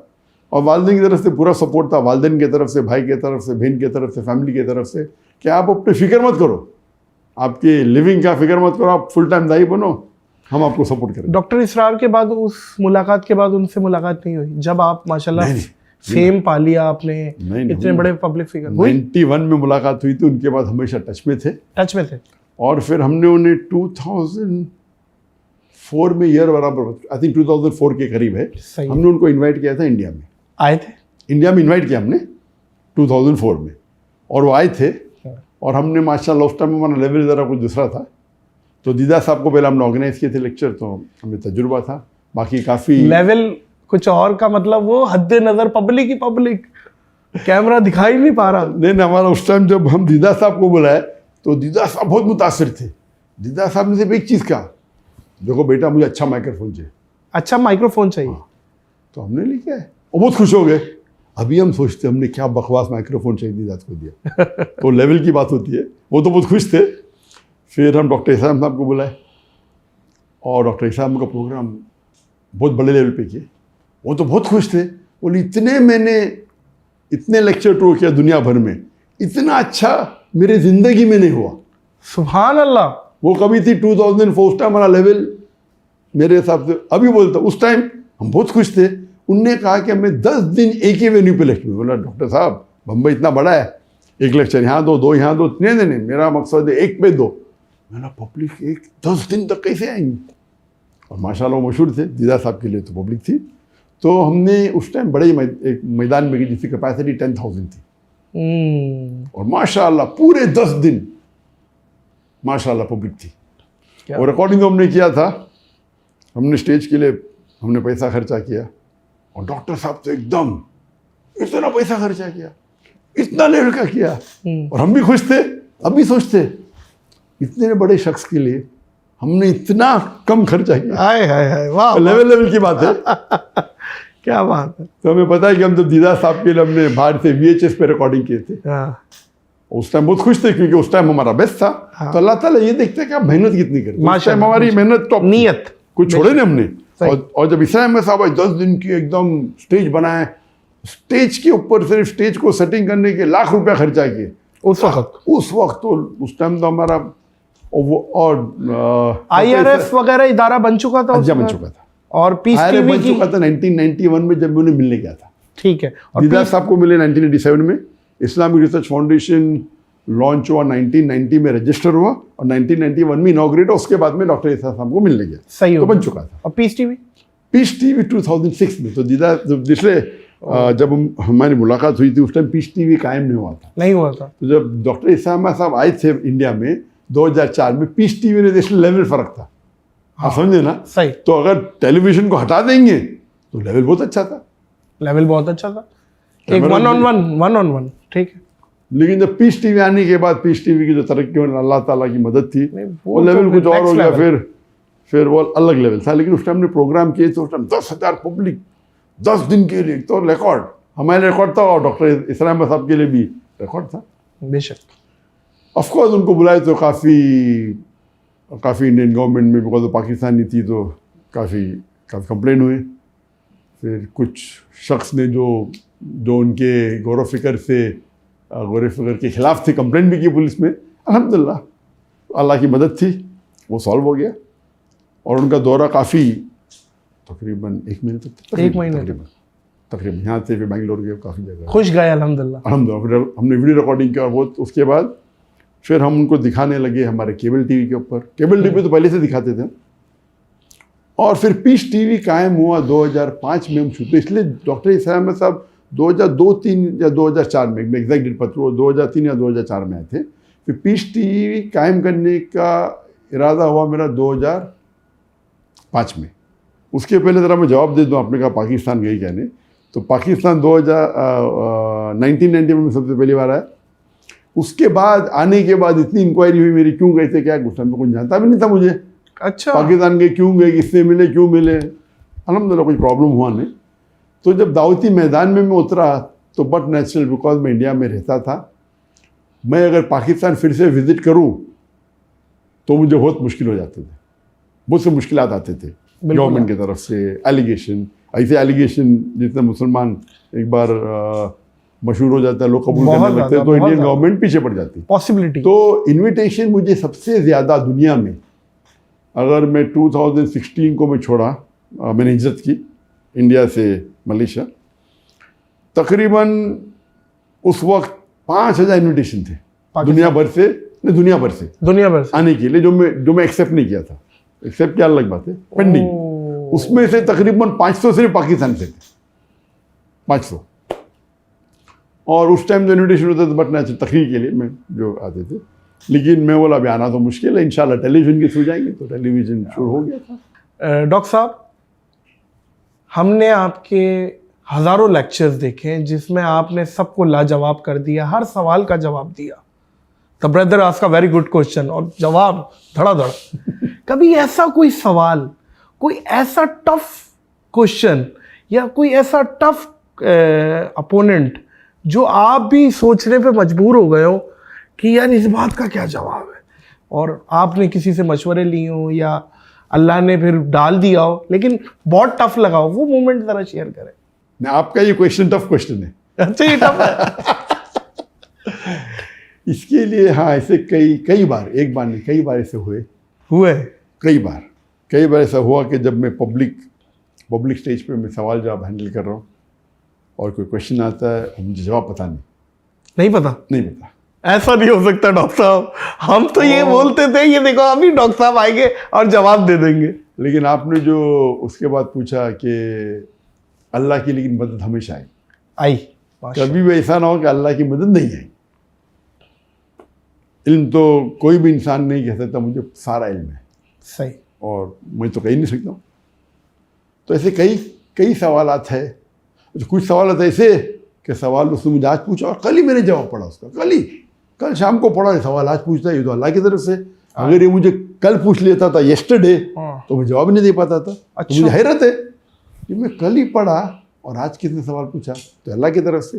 अगर 2 दिन पहले पूछता तो मुझे नहीं पता होता था। तो कौन सा कोई ऐसी टफ में एक सवाल है, कई सवाल है। एक सवाल का मैं आपको एग्जांपल देता हूँ। हाँ, एक सवाल है जो एक शख्स, उसका नाम है राहुल, जो दुबई के अंदर, जब मैं एक मेरी ऑडियंस जो बम्बई की ऑडियंस है अल्हम्दुलिल्लाह, क्योंकि उसमें कई गैर मुस्लिम होते थे और कई दीगर मज़ाहिब के लोग होते थे और इंटेलेक्चुअल होते थे, तो जो क्वेश्चंस बॉम्बे से आते वो सबसे मुश्किल टफ होते थे और सबसे जवाब जो निकलते थे अच्छे निकलते थे। टफ होता है क्वेश्चन तो और सोचने पड़ता है और अच्छे निकलते। तो मेरे हिसाब से Bombay was the best audience. Number 2 is Dubai. क्योंकि दुबई के अंदर भी माशाल्लाह मजमा 10,000, 15,000, 20,000, 30,000 होता था। और वहाँ एक एडवांटेज था जो बॉम्बे में नहीं था, वहाँ डिफरेंट नेशनल लोग आते थे। बॉम्बे में भी आते थे लेकिन बहुत कम, इन परसेंटेज वाइज आते थे। अमेरिकन भी, यूरोपियन भी, आप देखेंगे कसरत में। लेकिन जो परसेंटेज है दुबई में, क्योंकि दुबई के अंदर लोकल तो सिर्फ 11% है, इंडियन ही तकरीबन 35% है, फिर फॉरेनर्स है, American, European, white, black, yellow, brown, तो वैरायटी बहुत होती थी। तो एक शख्स का नाम था राहुल, मुझे याद है, क्लीन शेव, और वो एक ने कई सवाल पूछा। तो आप अगर मेरे वीडियो देखते ही हैं आप पहचान लेंगे राहुल कौन है। हाँ। और मेरे हिसाब से मुझे लगता था ये इंसान ईमानदार इंसान है। वो सवाल से पता चलता है, सवाल भले टफ हो, सवाल ट्रैपिंग हो सकता है, लेकिन सवाल से एक्सपीरियंस एक स्पीकर होता है, उससे पता चल सकता है क्या ये मुझे टांग खींचने के लिए आया है या बाकी सच जानना है, सच जानने के लिए। सही, और सच बोलेगा तो कबूल करेंगे। सही। कुछ लोग आते टांग खींचने के लिए, जवाब भी देंगे तो भी वो इस्लाम कबूल नहीं करेंगे। सही। तो इनने एक दिन मुझे सवाल किया कि, और वो कहता था कि उनकी तालीम हुई थी यूके में जो मैंने मैनेजमेंट में और इंजीनियरिंग या मैनेजमेंट कर रहा था, उसमें जो मैंने पढ़ा उससे ज़्यादा मैं इस्लाम के बारे में पढ़ा करता था। और कहा मुझे कि मैंने कई तफसीर पढ़ा कुरान की। जो सबसे पहला जो वर्स जो कुरान मजिद में नाजिल हुआ अल्लाह के रसूल को, वो जिब्रील अलैहिस्सलाम ने इकरा नाजिल किया। मेरा बिल्कुल सही, ऐसे बोलना सही है। लेकिन आप कोई भी तफसीर पूछो, जब जिब्रील अलैहिस्सलाम ने मोहम्मद सल्लल्लाहु अलैहि वसल्लम से कहा इकरा, तो मोहम्मद सल्लल्लाहु अलैहि वसल्लम ने जवाब दिया अमा अना बिकारी, आई एम नॉट लर्नेड, मैं नहीं पढ़ सकता। और फिर उनने कहा अमा अना बिकारी। तो उसका सवाल था, फिर तीसरी बार कहा इकरा, अल्लाह के रसूल ने कहा अमा अना बिकारी, कि मैं नहीं पढ़ सकता हूँ। उसका सवाल था कि जब जिब्रील अलैहिस्सलाम ने इकरा कहा, उन्हें अल्लाह के रसूल को क्या दिखाई, कौन सा वर्क दिखाया, कौन सा पेज दिखाया, कौन सी किताब दिखाई। और ये किताब जो दिखाई या वर्क दिखाया या पेज दिखाई वो है किधर, कौन से म्यूजियम में। तो मैंने कहा brother that's a very good question. और मैं उठा और मैं सवाल को दोहराता हूँ ताकि टाइम मिल जाए। टाइम मिलना भी एक फ़ायदा है, लेकिन वो आखिरी है जो कभी कभी काम में आता है। अक्सर जवाब पता है तो फिर टाइम की ज़रूरत, डायरेक्ट जवाब दे सकते। रिपीट दो जमा दो, क्या मुझे रिपीट करनी जरूरत, डायरेक्ट 4 बोल दूंगा मैं 4। लेकिन सवाल को जब रिपीट होता है, ये मजमा बड़ा है, मजमा है 15,000 जिसने लोग नहीं हैं, सुना वो फिर नहीं सुना सुन सकते। सही। हो सकता है कि उसके लहजे मेरे लहजे में फ़र्क है, मैं स्पीकर हूँ, मेरे पास माइक्रोफोन है, उसका माइक्रोफोन सही नहीं, मेरा माइक्रोफोन अच्छा है, और लाखों लोग करोड़ों लोग सैटेलाइट पे दिख रहे, तो मेरे कहने पे और तवज्जो देते लोग। तो मैं रिपीट करता हूँ हमेशा सवाल, भले आसान हो। तो और एक फ़ायदा है, एक तो रिपीट करना लोग समझे, सेकंड है वो क्वेश्चन जो क्वेश्चन पूछ रहा है, अगर मैंने गलत सुना वो मुझे करेक्ट करेगा।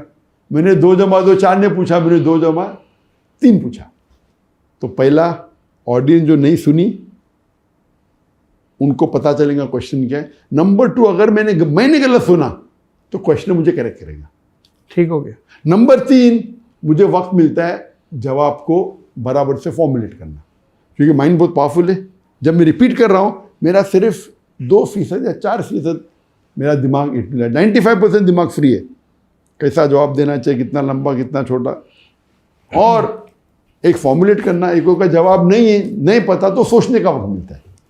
तो मैंने कहा बजाय से क्वेश्चन नहीं आता, क्वेश्चन आके इंजन के बैठिए, मैं ब्ला ब्ला ब्ला में बोलने लगा। जब मैं रिपीट कर रहा था क्वेश्चन, अल्लाह की तरफ से इल्हाम आया, वही तो आती नहीं, नबूवत तो ख़त्म हो गई, कोई बोल नहीं था। लेकिन इल्हाम ऐसी चीज़ होती कि अल्लाह के रसूल अपने बंदों से कभी कभी इमीडिएटली मदद नाजिल कर देते। तो मैंने कहा brother Rahul, do you know Japanese? तो उसने बोला नो। तो ऐसे did I show you any book that you said no? आपको जापानीज पता है? तो उसने बोला नहीं। मैंने कोई किताब दिखाई आपको कि आपने कहा कि मुझे जापानीज नहीं पता है? तो मैंने जब किताब नहीं दिखाई, आपने बोले जापानीज नहीं पता, तो उसी तरीके से वाह, जिब्रील अलैहिस्सलाम ने जब इकरा पूछा मोहम्मद सल्लल्लाहु अलैहि वसल्लम को, तो मोहम्मद सल्लल्लाहु अलैहि वसल्लम को पूछने की जरूरत नहीं, मैं वर्क किधर है, किताब किधर है, वो क्या बात है डॉक्टर साहब, वाह वाह। तो ये अल्लाह के ये जवाब कोई फिकी जवाब था ही नहीं, ना कुरान और हदीस से लेना देना। उस वक्त की टाइमिंग पे फिट बैठ गया, बिल्कुल सही, फिट बैठ गया जवाब। तो ऐसे कई वक्त है जो आप तकरीर कर रहे 30 साल तक के, इस पर कोई एतराज़ करता ही नहीं, और कोई एतराज़ कर लेता और आप क्लीन बोल हो जाते, आपको पता ही नहीं, उस टाइम अल्लाह की मदद आती। तो इसीलिए सवाल जवाब में सबसे ज़्यादा इम्पोर्टेंट अल्लाह की मदद। अल्लाह की आप कितने बड़े आलिम हैं, ये इम्पोर्टेंट है। आपने सबको माशाल्लाह हराया है मैदान में, इल्मी मैदान में। श्री श्री रविशंकर हो, विलियम गैम्बल हो, और बहुत सारी स्पीचेस हैं, ये तो बहुत मशहूर है ना। आपके जो भी कॉम्पिटिटर था अगेंस्ट में, इसमें सबसे टफ आपको या इंटेलिजेंट कौन लगा कि यार ये क्लेवर है? श्री श्री रविशंकर को तो आपने वन साइडेड मारा था, इसमें तो कोई नहीं, श्री श्री रविशंकर वो सबसे पॉपुलर थे, पॉपुलर थे, सबसे पॉपुलर वो थे। जितने लोग से मैंने तकरीर किया, वो अकेला अपने मजमे में 2 लाख को 3 लाख को गैदर कर सकता। तो सबसे पॉपुलर इंसान जिसको मैं डिबेट किया हूँ, या सबसे फेमस इंसान, वो है श्री श्री रविशंकर। उस टाइम नंबर 1 पे थे वो, हिंदुइज्म पे नंबर 1 थे, तो नीचे आ गए, आपके बाद नीचे आए हैं वो। अल्लाह ताला उनको हिदायत दे, इंशाल्लाह हिदायत दे। तो पॉपुलर, लेकिन इंटेलिजेंट, और सबसे आप बोल सकते विलियम कैम्पबेल। विलियम कैम्पबेल का जो डिबेट था, उनने जो रिसर्च की थी, ये was not a very good speaker, इतने अच्छे मुकर्रिर थी ने, लेकिन जो उनने तनकीद की कुरान की बारे में, उनने किताब लिखी थी, डॉक्टर मॉरिस बुकेल की सबसे फेमस किताब थी कुरान एंड साइंस पे, the Quran and modern science. उसका जवाब उनने लिखा, the Quran and Bible in the light of science. और इस किताब में बाइबल को डिफेंड करने के अलावा उनने तकरीबन 38 साइंटिफिक एरर्स निकाली कुरान में, 38। और ये किताब बहुत मशहूर थी अमेरिका में, कनाडा में और वेस्टर्न कंट्री में। सो मच सो दैट 7-8 साल तक के कोई मुस्लिम उसका जवाब नहीं दिया। तो मुझे इन्विटेशन आया था यूएस और कनाडा से कि आप इसको जवाब दे सकते हैं, और ये 2001 की बात है। मुझे इन्विटेशन आया था 1997 में, ये बुक तकरीबन 1990s के अर्ली में लिखी गई थी।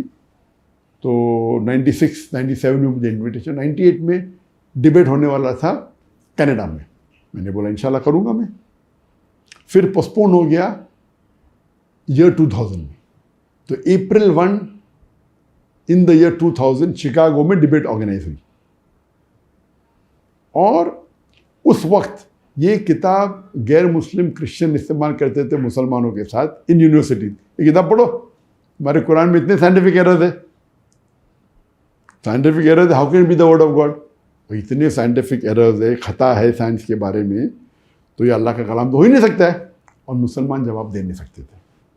अब इसके बारे में मैं इंसिडेंट कहूँगा आपको। एक बार मैं गया था सऊदी अरेबिया, तो वहाँ एक रियाद में एक सऊदी डॉक्टर मुझे मिला।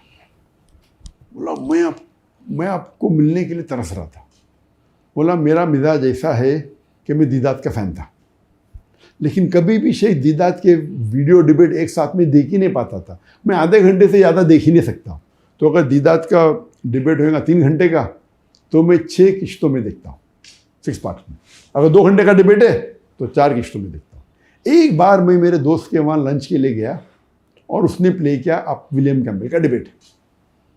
तो पहले हाफ एन आवर में विलियम कैम्पबेल बात कर रहे थे कुरान के खिलाफ, इतने मिस्टेक्स निकाले कुरान में, और वो डॉक्टर था। बोलते ये तो मैंने पढ़ा मेरे मेडिकल किताब में, ये मिस्टेक है, ये मिस्टेक है।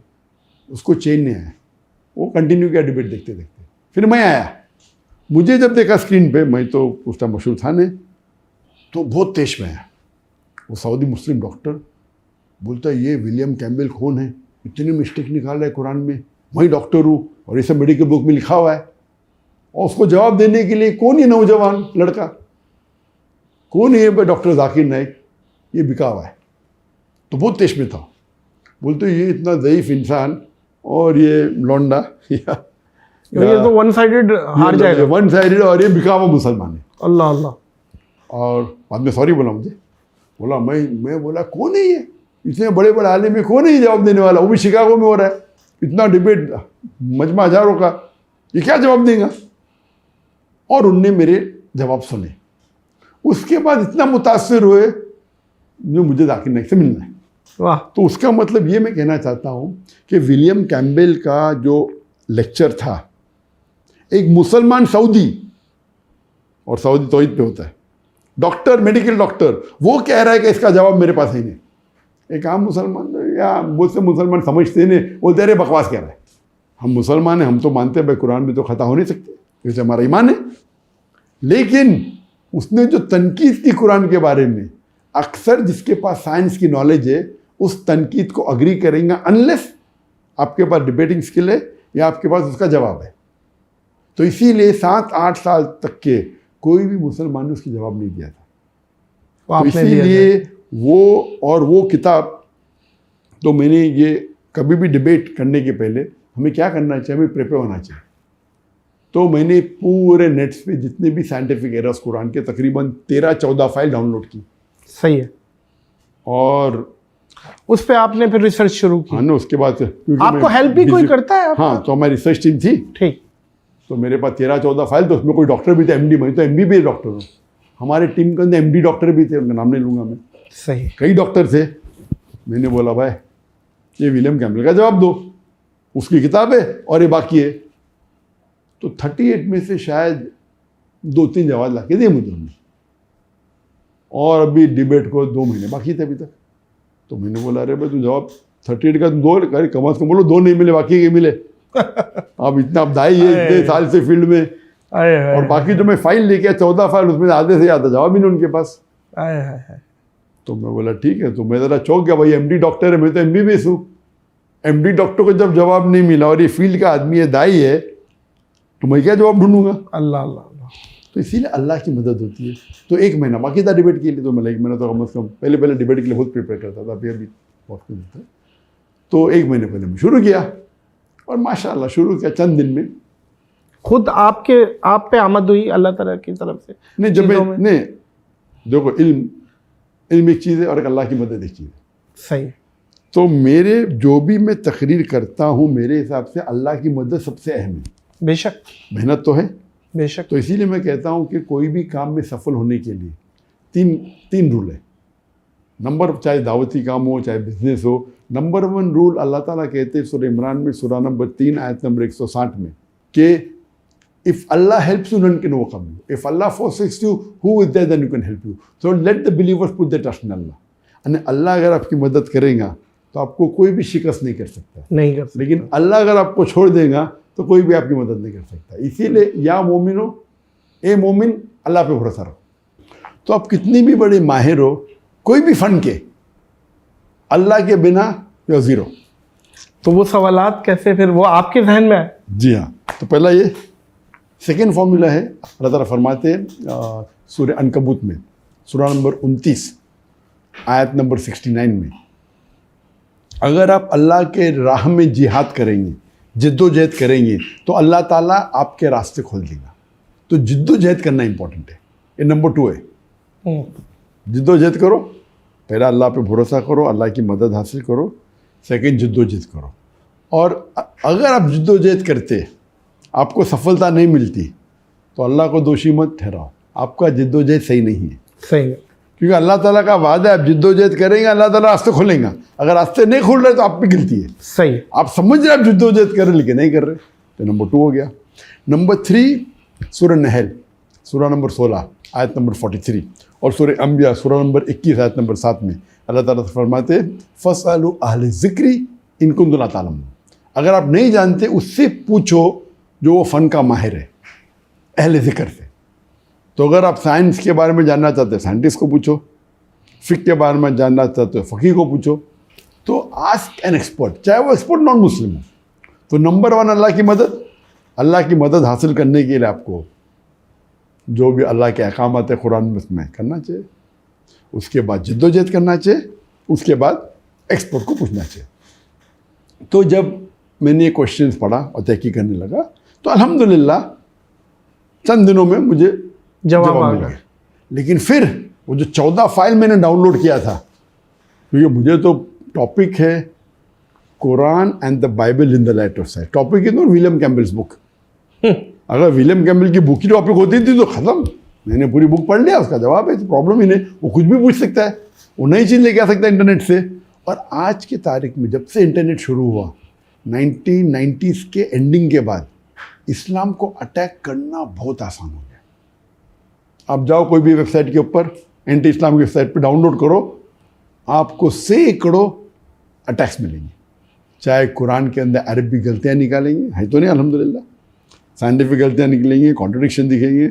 अगर आपको डिबेटिंग का फन नहीं है तो आप जवाब ही नहीं दे पाएंगे। आप बहुत बड़ा आलिम होंगे लेकिन डिबेटिंग अलग फन है। सही है, एग्री। तो डिबेटिंग के लिए इल्म की ज़रूरी है, लेकिन more important is that you should know how to have debating skills. तो जहाँ तक ये विलियम कैम्बल की किताब का सवाल था, वो तो अल्हम्दुलिल्लाह 4-5 दिन में प्रॉब्लम सॉल्व हो गया। लेकिन वो जो 14 फाइल डाउनलोड किया था मैंने अटैकिंग इस्लाम, उसके आंसर ढूंढने में तो वक्त लग गया। माशाअल्लाह विलियम कैम्बल ने अपने बुक के बाहर एक कदम रखा नहीं, वो समझा बुक उसकी अल्टीमेट थी। 8 साल तक कोई जवाब नहीं दिया, ये आके क्या जवाब देगा। तो मेरा तो जवाब तो पूरा तैयार था। माशाअल्लाह। वक्त की किल्लत थी, तो वक्त की किल्लत तो डिसाइड डॉक्टर साहब कि कौन जीता ये आवाम कर रही होती है, आवाम देखने वाला, तालियां देखने वाले, देखने वाला कि भाई ये है। तो उनके तरफ से एक चेयरमैन था, हमारी तरफ से एक चेयरमैन था। ऐसा तो नहीं है कि क्रिश्चियनिटी ने बोला हो कि विलियम कैम्बल जीता? मुझे लगता नहीं कोई बोल सकता। खुद ही जब शिकस्त मान ली स्टेज अच्छा, में, खुद मान ली, खुद ही उन्होंने मान ली। बोले डॉक्टर साहब का लेक्चर सुनने के बाद मुझे बाइबल वापस से पढ़ने पड़ेगा। उसका जो गोरा चेहरा लाल हो गया था, ये शिकस्त है। तो उसने तो शिकस्त मान ली। 100%। तो कोई ऑडियंस में अगर बोला फिर भी विलियम कैम्बल जीता तो वो बेवकूफ इंसान। हाँ नहीं, ये तो फिर क्लियर हो तो गई। एक होता है नॉकआउट पंच, नॉकआउट पंच, एक होता है विनिंग विद पॉइंट्स, एक होता है यूनानिमस डिसीजन, एक होता है नॉकआउट पंच। तो ये डिबेट तो एक होता है उल्टा करके मिर्चों की धुनी देना। आपने वो किया है। तो लोग को, काफी लोग को ये बोले, अरे डॉक्टर साहब ने क्या ना बेचारे को, वो ज़ईफ़ इंसान को बहुत मारा। तो मैं बोला अरे ज़ईफ़ इंसान तो इस्लाम के खिलाफ। तो ऐसे कमेंट सुनने मिले, अरे जरा तो लिहाज करना था। नहीं, लिहाज करना था। 8 साल तक के PhD मिली उसको, अरबी जबान जानता था। ओ, आप समझे ना? जी जी। तो लेकिन वो देखेंगे आप चेहरा उसका, गोरा चेहरा एकदम स्टार्टिंग में तो आ गया, एकदम मुंह लटक गया उसका, एकदम लाल हो गया। आप देखेंगे डिफरेंस ना। तो अल्हम्दुलिल्लाह अल्लाह। उसी तरीके से आप देखेंगे जब नॉनवेज डिबेट में इंडियन वेजिटेरियन कांग्रेस का प्रेसिडेंट जवेरी, अच्छा, बोलता है have to go, have an appointment. अरे डिबेट चल रहा है, प्लानिंग हो गई, तुमने मुझे चैलेंज किया, टाइमिंग फर्स्ट दे, अभी डिबेट खत्म ना, मुझे जाने का मेरा अपॉइंटमेंट है, अभी क्या हो सकता है इसका? वही भागना। तो ये तो एकदम डिबेट है, वो मुझे चैलेंज कर रहा है, बोलता मैं मेरे ऑडियंस लेवल क्या हो भाई, ये टाइमिंग सेट हो गई पूरी, अभी बाकी 1 घंटा, बोलते अपॉइंटमेंट है। और उसका चेयर, हर डिबेट में 2 चेयरमैन होते हैं, उसके तरफ से मेरी तरफ से। तो उसका चेयरमैन जो था एक सुप्रीम कोर्ट का लॉयर था, सुप्रीम कोर्ट का लॉयर। तो डिबेट के बाद मैं उनको फ़ोन किया, हो गई, दोस्ती हो गई थी। तो क्या मुझे बोलता हूँ क्या, doctor Zakir, your first sentence of your lecture when you said that if you prove an apple is better than a mango, it doesn't mean apple is prohibited. You slaughtered him. You won the debate in 1 sentence. क्यों debate का topic था, is non veg food prohibited और permitted. वाह वाह। ये नहीं था कि नॉन वेज बेटर है का वेज बेटर है, टॉपिक था इज नॉन वेज प्रोहिबिटेड और प्रोहिबिटेड। तो वो पूरे डिबेट में प्रूव करा vegetarian is better, vegetarian is better. और टॉपिक ये नहीं था विच इज बेटर, टॉपिक था is non veg prohibited for a human being. तो मैंने शुरू किया कि if you prove apple is better than a mango, that doesn't mean that mango is prohibited. तो वो लॉयर, उसका लॉयर, उसने कहा यही एक जुमला खत्म कर दिया। मैंने बोला 1 sentence I one the debate. Yes, but फिर भी मैं टाइम तो है भाई, फिर अपन ये नॉकआउट पॉइंट दे रहे थे, पूरी खाल उतारनी है। डॉक्टर साहब, माँ को अपनी सारी औलादें अच्छी लगती है, आपकी ऑल टाइम फेवरेट स्पीच जितनी भी हुई है, उसमें अगर आपसे मैं पूछूं कि आपकी फेवरेट स्पीच एक बता दें कि यार ये फेवरेट है, वो कौन सी? फेवरेट स्पीच मेरी स्पीच? यस, आपकी जितनी भी। एक डिबेट के अंदर, डिबेट में देखिए तो जो यूनिक होता है, विलियम कैम्पबेल और एक श्री रविशंकर, ये दो डिबेट के अंदर अपने अलग अलग लेवल के दो, इन terms of value, in terms of talk. Of course मेरा सबसे longest speech is the Quran God word, जो मलेशिया में थी, जो सबसे लॉन्गेस्ट प्रोग्राम था, 6.5 घंटे का कंटिन्यूस नॉन स्टॉप। अच्छा, 2.5 आवर्स का लेक्चर था, सबसे बड़ा लेक्चर मेरी जिंदगी पब्लिक में जो दिया मैंने, और क्वेश्चन आंसर 4 घंटे के ऊपर था। तो उसके अंदर of course there was a long speech and with variety थी। तो हर स्पीच के अलग अलग फ़ायदे हैं। तो डिबेट में जैसा मैंने कहा कि विलियम कैम्पबेल और श्री रविशंकर के अपने अपने इंपॉर्टेंस है। बाद में स्पीच में अगर आप देखेंगे दावती मैदान में तो दावा डिस्ट्रक्शन है, दावती मैदान में मुसलमान को इंस्पायर करना कि दाई बनो, वो दावा डिस्ट्रक्शन है। लेकिन in terms of content wise एक स्पीच है concept of God in major world religion, जिसके अंदर मैंने जिक्र किया हिंदुइज्म का, क्रिश्चियनिटी का, जुडाइज्म का, सिखिज्म का, पारसीइज्म का। तो उसमें वैरायटी बहुत है, और उसमें तकरीबन मोर देन 150 to 175। एक सवाल और आ रहा है कि जितनी भी किताबें हैं डिफरेंट रिलीजन की, उनमें सबसे मुश्किल आपको कौन सी लगी कि यार ये मुश्किल है समझने में, या उनके जो भी रेफरेंसेस निकालने में कि यार ये डिफ़िकल्ट है? बाइबल है, यजुर्वेद है, भगवत गीता है, और डिफरेंट किताबें हैं, उनमें सबसे डिफ़िकल्ट का मतलब डिफरेंट लेवल्स होते हैं। सही है। अगर आप बोले difficult in the way of understanding completely, it is the Quran. Easiest and difficult दोनों। Easiest book to understand is the Quran, most difficult is Quran. बोलेंगे ऐसा कैसा? क्योंकि Quran is the most untranslatable book in the world. Untranslatable मतलब वो आयत कुरान की है जो एक आम इंसान को भी माशाअल्लाह ही इम्प्रेस्ड, और एक इंटेलेक्चुअल भी होगा। तो एक कुरान की आयत के मल्टीपल मीनिंग्स है। वो एक ऐसी वाहिद किताब है कि आप जितने बार पढ़ेंगे उतने बार आप अच्छा पढ़ेंगे। पहली बार पढ़ेंगे पसंद आएंगे, दूसरी बार और पसंद आएगा, तीसरी बार 100 बार। और तो बहुत डिफिकल्ट क्यों? जो किताब को आप 1-2 बार पढ़िए और आपको और इन्फॉर्मेशन नहीं मिलेंगे तो आप वापस पढ़ेंगे नहीं। उसका मतलब सबसे ईजीएस्ट भी है, सबसे डिफिकल्ट भी। क्यों? आप 100 बार पढ़ो और इन्फॉर्मेशन मिलेंगे आपको। ऐसी कोई भी किताब दुनिया में ना आप 4 बार 5 बार पढ़ो, उसके बाद फायदा ही क्या पढ़ के? सही। कुरान एक ऐसी, इसलिए बोले डिफिकल्ट भी, ईजीएस्ट भी, इंटेलेक्चुअल भी, फॉर अ लेमैन ऑल्सो। तो ये अल्लाह ताला is the author of the book, he knows the human being. बाकी सब किताब इज ह्यूमन वर्क। वो शुरू होंगी स्टार्टिंग में there was a girl and boy, और पूरी स्टोरी टाइप होंगी कंटिन्यूस, समझे? बचपन में हुआ, बड़ा हुआ, हीरो में हीरोइन थी। Quran is the word of Allah सुब्हानहू व तआला। बेशक। वो सेम स्टोरी 7 अलग बार दी गई है, हाँ इब्लिस और हाँ आदम अलैहिस्सलाम की कभी बीच में आ जाएंगे, तो it is like a human mind how it works. So it's the easiest and the simple, most impressive. So it's a unique book Quran अल्हम्दुलिल्लाह. एक डिबेट ऐसी है जिसमें मुझे लगा कि आपके साथ ज्यादती हुई है, आपको टाइम नहीं दिया गया है, जिसमें शाहरुख खान भी बैठा हुआ था और बरखा दत्त जो होस्ट थी और लिबरल्स किस्म के मुसलमान बैठे हुए थे और आप भी बैठे हुए थे, आप रिप्रेजेंट कर रहे थे इस्लाम को. वो उसकी ज़रा कारगुजारी सुनाइए कि वो शाहरुख खान भी जो बैठे हुए थे और आपने मुझे बताया था पिछली दफ़ा कि वो भी आधा घंटा अलग से मुझसे मिलने आए और समझ रहे थे, उन्होंने क्या किया, वो शो में एडिट भी हुआ आपका पोर्शन, वो ज़रा बताइएगा.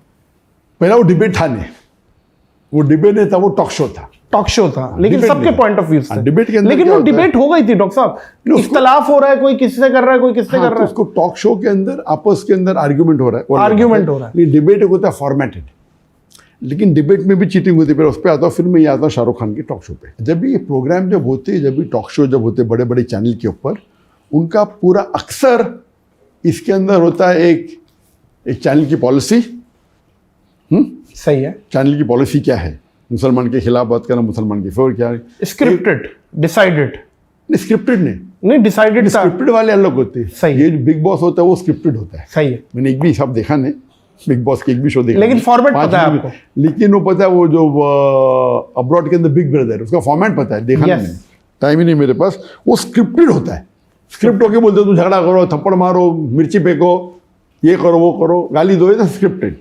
टॉक शो में क्या होता है, आप एक इंसान को बुलाते हो जो स्पेशलिस्ट है, लेकिन वो जो एंकर रहता है वो उसको मैनिपुलेट कर सकता है. और हम लोग मीडिया के आदमी हैं, चीज़ों को समझते हैं. उसके बाद मैंने तय कर दिया, अगर मैं जाऊंगा कोई भी शो में, एक होता है 1-to-1 इंटरव्यू, उसमें भी कम जाता हूं मैं, लेकिन अगर शो है तो कोई भी अगर चैनल है जो स्पेशली नॉन मुस्लिम है, वो शो में मैं नहीं जाऊंगा जब तक मेरे खुद के कैमरा ना हो.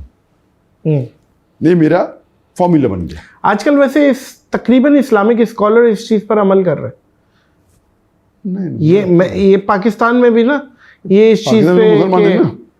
कि यार हमारा भी कैमरा लगेगा, इस चीज़ पे ये है कि यार कुछ हो जाता है. लेकिन कोई भी टॉप वाले चैनल अक्सर अग्री नहीं करेंगे. नहीं करेंगे. तो ये जो बरका दत्त का इन्विटेशन आया मुझे, बरका दत्त ने इन्वाइट की, भाई से लोग आने वाले, तो मुझे जाने में इंटरेस्ट था नहीं कि मेरे चलो भाई फिल्म इंडस्ट्री के लोग हैं. आप शाहरुख खान का पता था आपको? हाँ, शाहरुख सब पता, शाहरुख खान, सौ अली खान, कबीर बेडी आने वाले, तो मुझे पता था. तो लोगों ने बोला अच्छा मौका है दावत का पैगाम पेश करने. तो मैंने बोला अच्छा, मेरी एक शर्त है कि हमारे कैमरा भी आएंगे. आपके कितने कैमरा? तो बोले हमारे 5 कैमरा. बोले मेरे 7 कैमरा आएंगे. मैंने बोला उनके 5 या 6 थे, हमारे 7 या 8 थे. बोला किधर ये होटल में हो रहा है?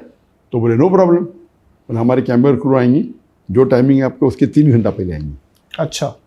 तो पहले बोले कि मैं पूछूंगी, ये करूंगी, मैं अभी कंट्री से आप पूछूंगी. बरखा दत्त से बात हो रही थी आपकी? हाँ, मेरा मैनेजर बरकादत. सही है, आपके मैनेजर बरखा दत्त. मैनेजर बात करें, उनके मैनेजर ठीक. Through बरकादत is the anchor, she is not the main रहता है जो प्रोग्राम प्रोड्यूसर अलग होता यस, है अथॉरिटीज और अथॉरिटी अलग होता है. But बरकादत was the like authority. Anchor and उसका शो भी था, शी 2 in 1. सही. तो बोली हाँ नो प्रॉब्लम. मेरे मैनेजर को बोली, पहला हिचकिचाई ने क्या ज़रूरत है, हम आपको कॉपी दे देंगे. मैं बोला नहीं, हमको हमारा चाहिए. उसके बाद जो करने का आपको, और आपको दिखाने देखो हमारा पीस टीवी हम भी दिखाएंगे. तो बोली हाँ, बोली उनने. तो 3-4 घंटे पहले मेरे लोग चले गए. हाँ, अभी बेटा हमारा सेटअप होता है, फिर आपको देंगे चांस. अच्छा. 2 घंटा बाकी है. हाँ देते. 1 घंटा बाकी है, थोड़ा हमारा सेटअप हो तो फिर आपको देते रहे. टाइम हो गया. और सॉरी अभी जगह नहीं, इतना बड़ा स्टूडियो है, होटल में हो रहा है. तो ये जान के किया. एक हो सकता है मैं बोलूँ भाई उठ के आ जाऊँ, मुझे पता है इनकी नीयत सही नहीं है, जब हो चुका है पहले, और 2-3 बार पहले हो चुका था मेरे साथ. तो बोले ये मेरा वादा है कि मैं तुमको अनएडिटेड दूंगी, इमीडिएटली जब प्रोग्राम खत्म होगा तुमको दे दूंगी मैं अनएडिटेड. ये बोला कॉपी करके. हाँ, आपको क्या ज़रूरत, हमारा ठीक है, हमारे कैमरा उनसे बेहतर थे. हाँ. हमने बोला नो. तो फिर मजबूरी में मैंने बोला अभी अच्छा मौका है दावती मैदान का, तो मैंने मान गया. बोलो जैसा प्रोग्राम खत्म होगा मैं आपको कॉपी दे दूंगी, आपको जो करने के करो. और मैंने बोला भाई हम उसको दिखाएंगे नहीं, आपका शो है, आपके शो टेलीकास्ट होने के बाद हमें कुछ गलत लगा तो हम हमारा वर्जन दिखाएंगे, ये मेरा शर्त था। मैं नहीं चाहता हूँ कि आपके शो के आप शूटिंग आज होती है, कभी कभी टेलीकास्ट 2 दिन बाद होता है, कभी 1 हफ्ते बाद होता है, कभी 2 हफ्ते बाद होता है। तो मैं बोला भाई ये मेरा वादा है कि हम इसकी एक चीज़ को दिखाएंगे नहीं, लेकिन अगर आपने कुछ गड़बड़ की हम हमारा अनएडिटेड वर्जन दिखाएंगे। बराबर, नो प्रॉब्लम बोली उसने। और शो भी काफ़ी ये था, इसी लेवल पे था, आइडेंटिटी ऑफ अ पर्सन।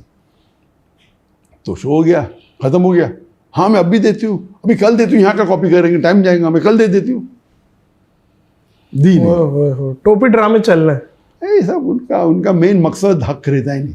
अक्सर कुछ अच्छे लोग तो हम लोग को मिला ही नहीं। और जब मैं फाइनल वर्जन देखा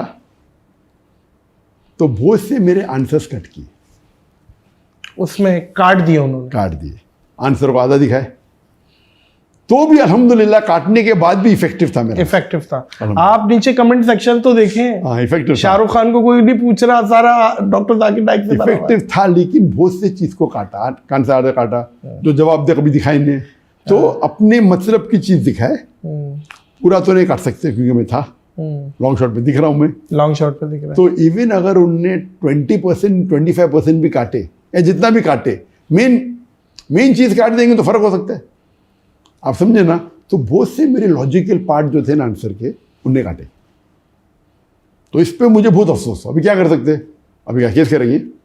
हमने और एक काउंटर शो किया, टीवी टॉक एंड एनालिसिस, एक फेमस स्टूडियो में, उससे बड़ा स्टूडियो लिए, और वो हमने उसके ऊपर पूरा, फिर मैंने 1-2 घंटे का प्रोग्राम किया और उस पर आपने क्लेरिफाई किया, टीवी एनालिसिस बोल के, क्या हुआ था फारूक शेख के साथ, मर्दो तो ऐसा, क्या हुआ था बरखा, और क्या होता, आपको एहतियात लेना चाहिए, आपको बेवकूफ़ नहीं बनना चाहिए। तो इसीलिए कोई भी उलमा खाली चैनल पे जाते हैं, आपको एहतियात लेना चाहिए। अगर आप एक्सपर्ट है, अलग बात है, किस तरीके से जवाब देना चाहिए, वो अक्सर बातें लोग अभी। और वो क्या था जो शाहरुख खान आपके पास वापस आया और वो आधा घंटा बैठा? नहीं, वो तो प्रोग्राम खत्म होने के बाद सब लोग साथ में मिलते थे, चाय पी रहे थे, उससे अलग बात है। तो पता चला कि माशाल्लाह काफ़ी लोग जानते हैं, मेरे वीडियो का सेट देखते हैं, बाकी फिल्म इंडस्ट्री के लोग भी अल्हम्दुलिल्लाह। तो और फिर उन्होंने ट्वीट किया, क्या है, डॉक्टर जाकिर ने कैसा ट्वीट किया उसने, शाहरुख ने, हाँ उधर से है ना भैया, वो तो एग्जैक्ट मुझे पता नहीं क्या ट्वीट किया उसने। तो अल्हम्दुलिल्लाह तो उस टाइम फिर एक्सचेंज हुए मोबाइल नंबर, सब फिर बोले आओ कभी। आप राब्ते में हैं अभी भी? एक्चुअली नहीं, उसके बाद मुलाकात हुई थी, 1-2 बार एयरपोर्ट के ऊपर का मुलाकात हुई थी उससे। कहाँ पे? एयरपोर्ट के ऊपर, एयरपोर्ट किस जगह पे? आई थिंक बॉम्बे एयरपोर्ट पे। अच्छा, जब मैं जा रहा था वो आ रहा था। तो वो क्या बात करते हैं जब शाहरुख खान आपसे मिलते हैं, तो किस चीज़ पे बात करते हैं? नहीं, इस्लाम समझने पे बात करते हैं या कोई चीज़ क्यूरियोसिटी होती है कि समझा जाए? नहीं, उनने मुझे एक चीज़ पूछी जो of the on the show तो मैंने बात किया, ऑफ द शो उनने मुझे पूछा कि अगर एक मुसलमान दाढ़ी नहीं रखता है, क्या इम्पोर्टेंट है दाढ़ी रखना, कि दाढ़ी रखने तो नहीं मुसलमान होता है, क्या मुसलमान होता? तो मैं बोला डिपेंड, आपको कितना मार्क्स चाहिए। अगर आपको एक एग्जामिनेशन में पास होना है वो अलग बात है, एक होता है कि आपको सेकेंड क्लास आना, एक फर्स्ट क्लास, एक डिस्टिंक्शन। सब अमान में से तो सलाह सबसे इम्पोर्टेंट है, दाढ़ी ने, वो दाढ़ी भी इम्पोर्टेंट है, चारों हदीस में लिखा है।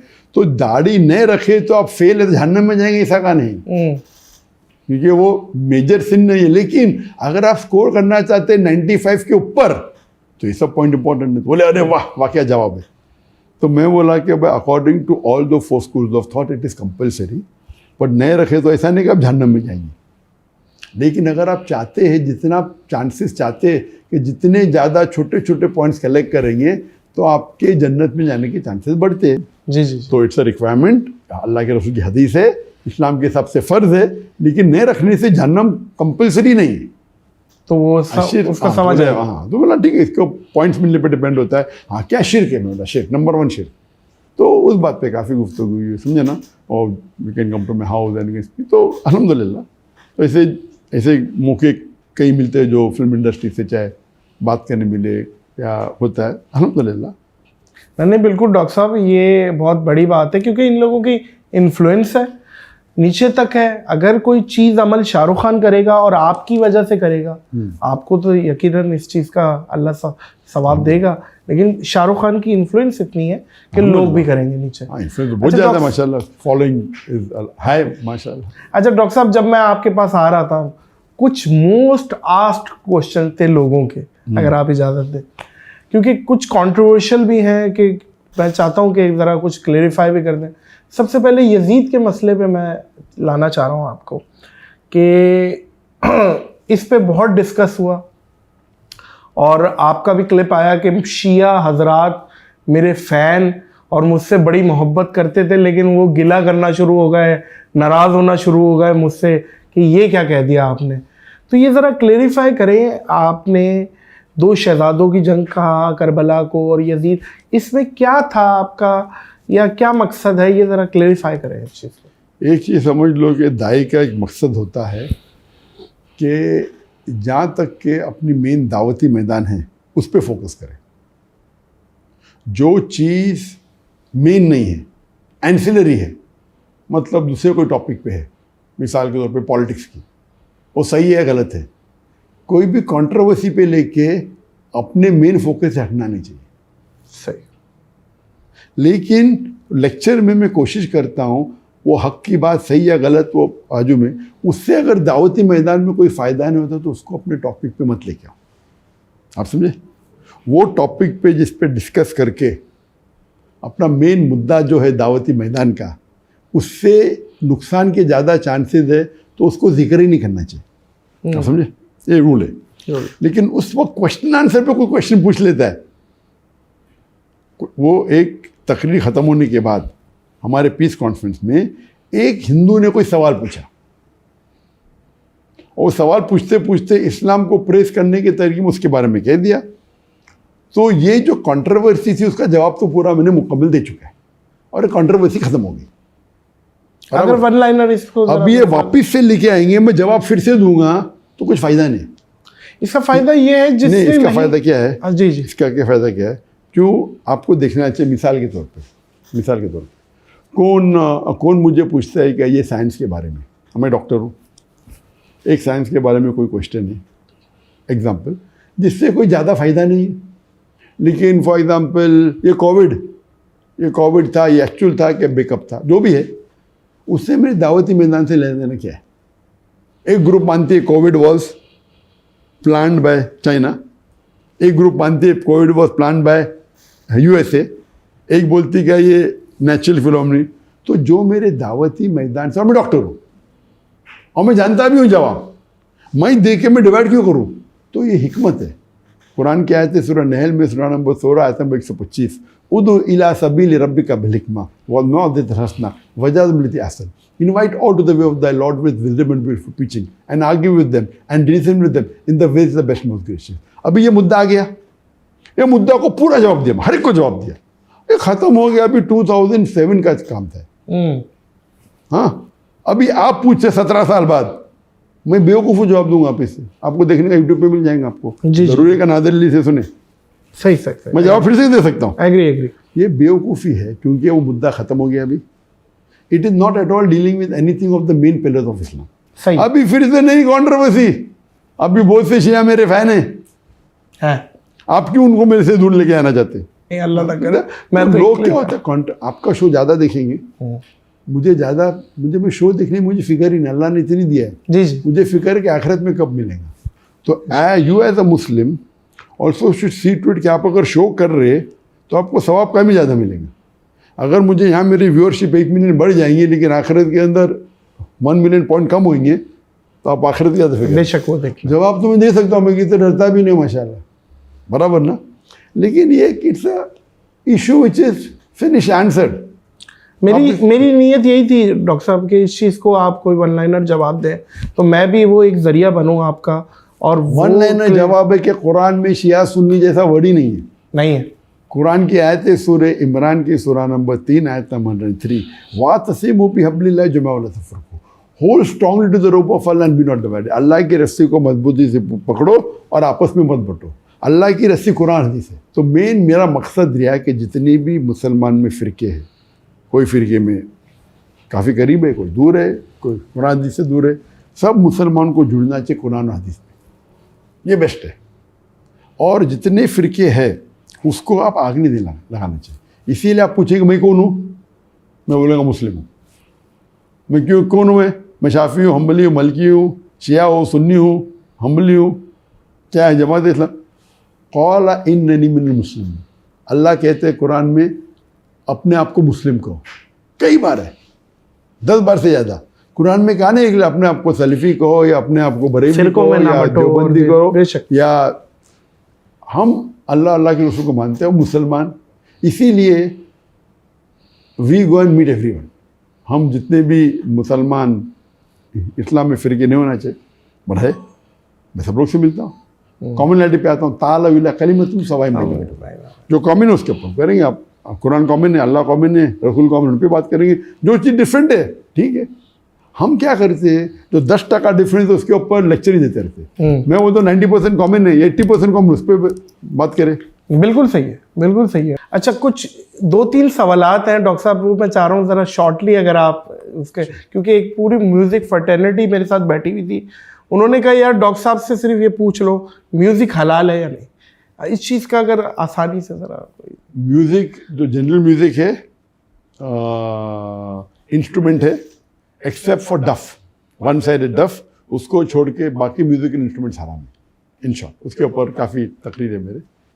तो अगर आपको इम्पैक्ट देना है, फॉर एग्जांपल हमारे पीस टीवी पे म्यूज़िकल इंस्ट्रूमेंट्स नहीं होते, सही है, लेकिन म्यूज़िक के बहुत से फ़ायदे, बहुत से नुकसान भी है, उसके ऊपर डिस्कस मैंने किया। बिल्कुल ठीक है। लेकिन अगर आपको इम्पैक्ट करने का है तो आप एक शरिया कंप्लाइंट साउंड इफेक्ट्स कर सकते हैं। Sharia compliant sound effect means we can use your voice, हलाल है। You can take natural sounds like thunder, like raining, like wind. तो इसकी पूरी एक लाइब्रेरी आती है। तो हमारे पीस टीवी में we have made lot of sound effects which are halal. तो music per se is haram. Musical instrument, musical instrument except for one sided daf. डफ के अलावा सब हराम है। गिटार हो, फ्लूट हो, पियानो हो, ये सब इंस्ट्रूमेंट्स, उसमें कई हदीस है। अक्सर जरा सा मुँह में जस्टिफाई, बट सही हदीस से काफ़ी साबित है कि द टाइम विल कम जिसके अंदर alcohol, gambling, music, people will make it हलाल। तो अल्कोहल, गैमलिंग, म्यूज़िक, पीपल ने हलाल, तो वो हदीस से कई साबित होता है कि even alcohol, gambling and music will be हलाल। तो इससे साबित होता है कि एंड ऑफ टाइम आएगा, और कई हदीस है। तो म्यूज़िक पर से एक्सेप्ट फॉर वन साइडेड डफ, जो अल्लाह के रसूल ने कहा कि अगर ईद का मौका है या वेडिंग है उसमें कोई डफ प्ले करता है, सो नो प्रॉब्लम, अल्लाह के रसूल ने। अच्छा डॉक्टर साहब, आपकी खबीब से भी अभी मुलाकात हुई थी। किससे? Khabib boxer. हाँ जी हाँ। तो वो थोड़ा सा कुछ शेयर करेंगे, उसमें क्या बात हुई या उसने आपसे क्या बात की? खबीब नबो का तो वो बॉक्सर ने, वो UFC fighter, mix martial arts. अच्छा, मिक्स मार्शल आर्ट्स। बॉक्सर अलग होता है, सही है, सही, मिक्स मार्शल आर्ट्स अलग होता है, सही है। तो यूएफसी का फाइटर है। हाँ, अल्हम्दुलिल्लाह, वो रशिया से है अल्हम्दुलिल्लाह। और उनकी मुलाकात सबसे पहले बार मेरी हुई थी दोहा कतर में 2022 में, वर्ल्ड कप के पहले। तो अल्हम्दुलिल्लाह बहुत अच्छी मुलाकात हुई, और मुझे खुशी हुई कि अक्सर जो मुसलमान सेलिब्रिटी होते हैं जी, बहुत कम दिन के करीब होते हैं। सही कह रहे हैं। तो उनसे जब मुलाकात हुई, बाद में उनके फ्रेंड से इस्लाम मखचफ, वो भी माशाल्लाह, तो खुशी हुई कि उनके दीन का काफ़ी इल्म था और दीन के बारे में काफ़ी जज्बा है अल्हम्दुलिल्लाह, और वो दीन के जज्बे से काफ़ी मुतासर हुआ अल्हम्दुलिल्लाह। तो हमारी दोस्ती काफ़ी करीब हो गई उसके। डॉक्टर साहब, मैं आया हूँ पाकिस्तान से जी, और ऐसा मुमकिन नहीं है कि मैं आपके लिए कुछ ले के ना आऊँ, क्योंकि एक अंग्रेज़ी की सेइंग है, we can choose our friend but we can't choose our neighbour. तो पड़ोसी तो बहरहाल हम हैं। तो मैंने सोचा कि आपके लिए क्या लेके जाऊँ, तो खुशबू से अच्छा ऑप्शन मुझे ना मिला, तो ये एक आपके लिए तोहफा लाया हूँ मस्कल महल की जानिब से, नॉन अल्कोहलिक अतर आप यूज़ करते? जी हाँ, जी ऑफकोर्स। ये ब्लैक एंड सिल्वर प्लेटिनम और द ग्रे टूथ, ये ज़रा आप कबूल कीजिएगा। ये अक्सर ज़रा देखिएगा the grey tooth. Black and silver platinum. ठीक है, शुक्रिया, जज़ाकल्लाह, इधर जज़ाकल्लाह, आपको जज़ाकल्लाह। बहुत शुक्रिया डॉक्टर साहब। आप वो शख्सियत है जिनसे बात ख़त्म पॉसिबल ही नहीं है कि हो जाए, लेकिन ज़ाहिर है एक वक्त है, आपका भी वक्त बहुत कीमती है। बहुत बहुत शुक्रिया, आपने इतने शॉर्ट नोटिस में, और फारिक का मैं ख़ुसूसी शुक्रिया अदा करूँगा कि उसने एक ब्रिज का किरदार अदा किया। और यहाँ पे मैं 2-3 लोगों का, अगर आप इफ़ यू अलाउ, मैं नाम लेना चाह रहा हूँ। एक तो मेरा बेस्ट फ्रेंड ज़ैन सिद्दीकी, जिन्होंने आपको तारुफ़ कराया पहली दफ़ा, और मैंने आपको देखा और आपको घोल के पी लिया। मतलब एक एक स्पीच हमें याद है, हम यूट्यूब पे मतलब फिल्में नहीं देख रहे, हम आपकी पूरी पूरी स्पीचेस देख रहे हैं, अंदाज़ा लगाएं कि इतना ज़्यादा इंटरेस्ट पैदा हुआ। फिर उसके बाद खान जी वाले हैं जो यहाँ पे मलेशिया में होते रहते हैं, वो एक ब्रिज का किरदार अदा किया। फिर एक अरशद भाई हैं, उनके साथ उन्होंने किया। फिर फारिक ने तो एग्जीक्यूट ही करवा दिया। बहुत बहुत शुक्रिया आपके वक्त का, और hope to see you in Pakistan soon इंशाल्लाह, इंशाल्लाह। अल्लाह पाक आपको मज़ीद कामयाबियाँ, तरक्कियाँ, अल्लाह आपको ज़वाल नेमत से बचाए, अल्लाह आपको मज़ीद दीन का काम ले आपसे। बहुत बहुत शुक्रिया डॉक्टर साहब। मोअज़्ज़िज़ ख़वातीन व हज़रात, इस पॉडकास्ट को ब्रेक लगाएंगे। डॉक्टर साहब, मैं अच्छी पॉडकास्टों के लिए एक बात कहता हूँ कि ये पॉडकास्ट मैं ख़त्म नहीं कर रहा, पॉज कर रहा हूँ। कहीं मौका मिलेगा तो रिज्यूम कर लेंगे डॉक्टर साहब, अगर आपकी इजाज़त हो तो इंशाल्लाह। इस पॉडकास्ट को पॉज करेंगे, इस दुआ, इस यकीन, इस अपनेपन के साथ कि अपना और दूसरों का बहुत ख्याल रखिएगा। मुझे और the great doctor Zakir Naik को दीजिए इजाज़त। अल्लाह हाफ़िज़।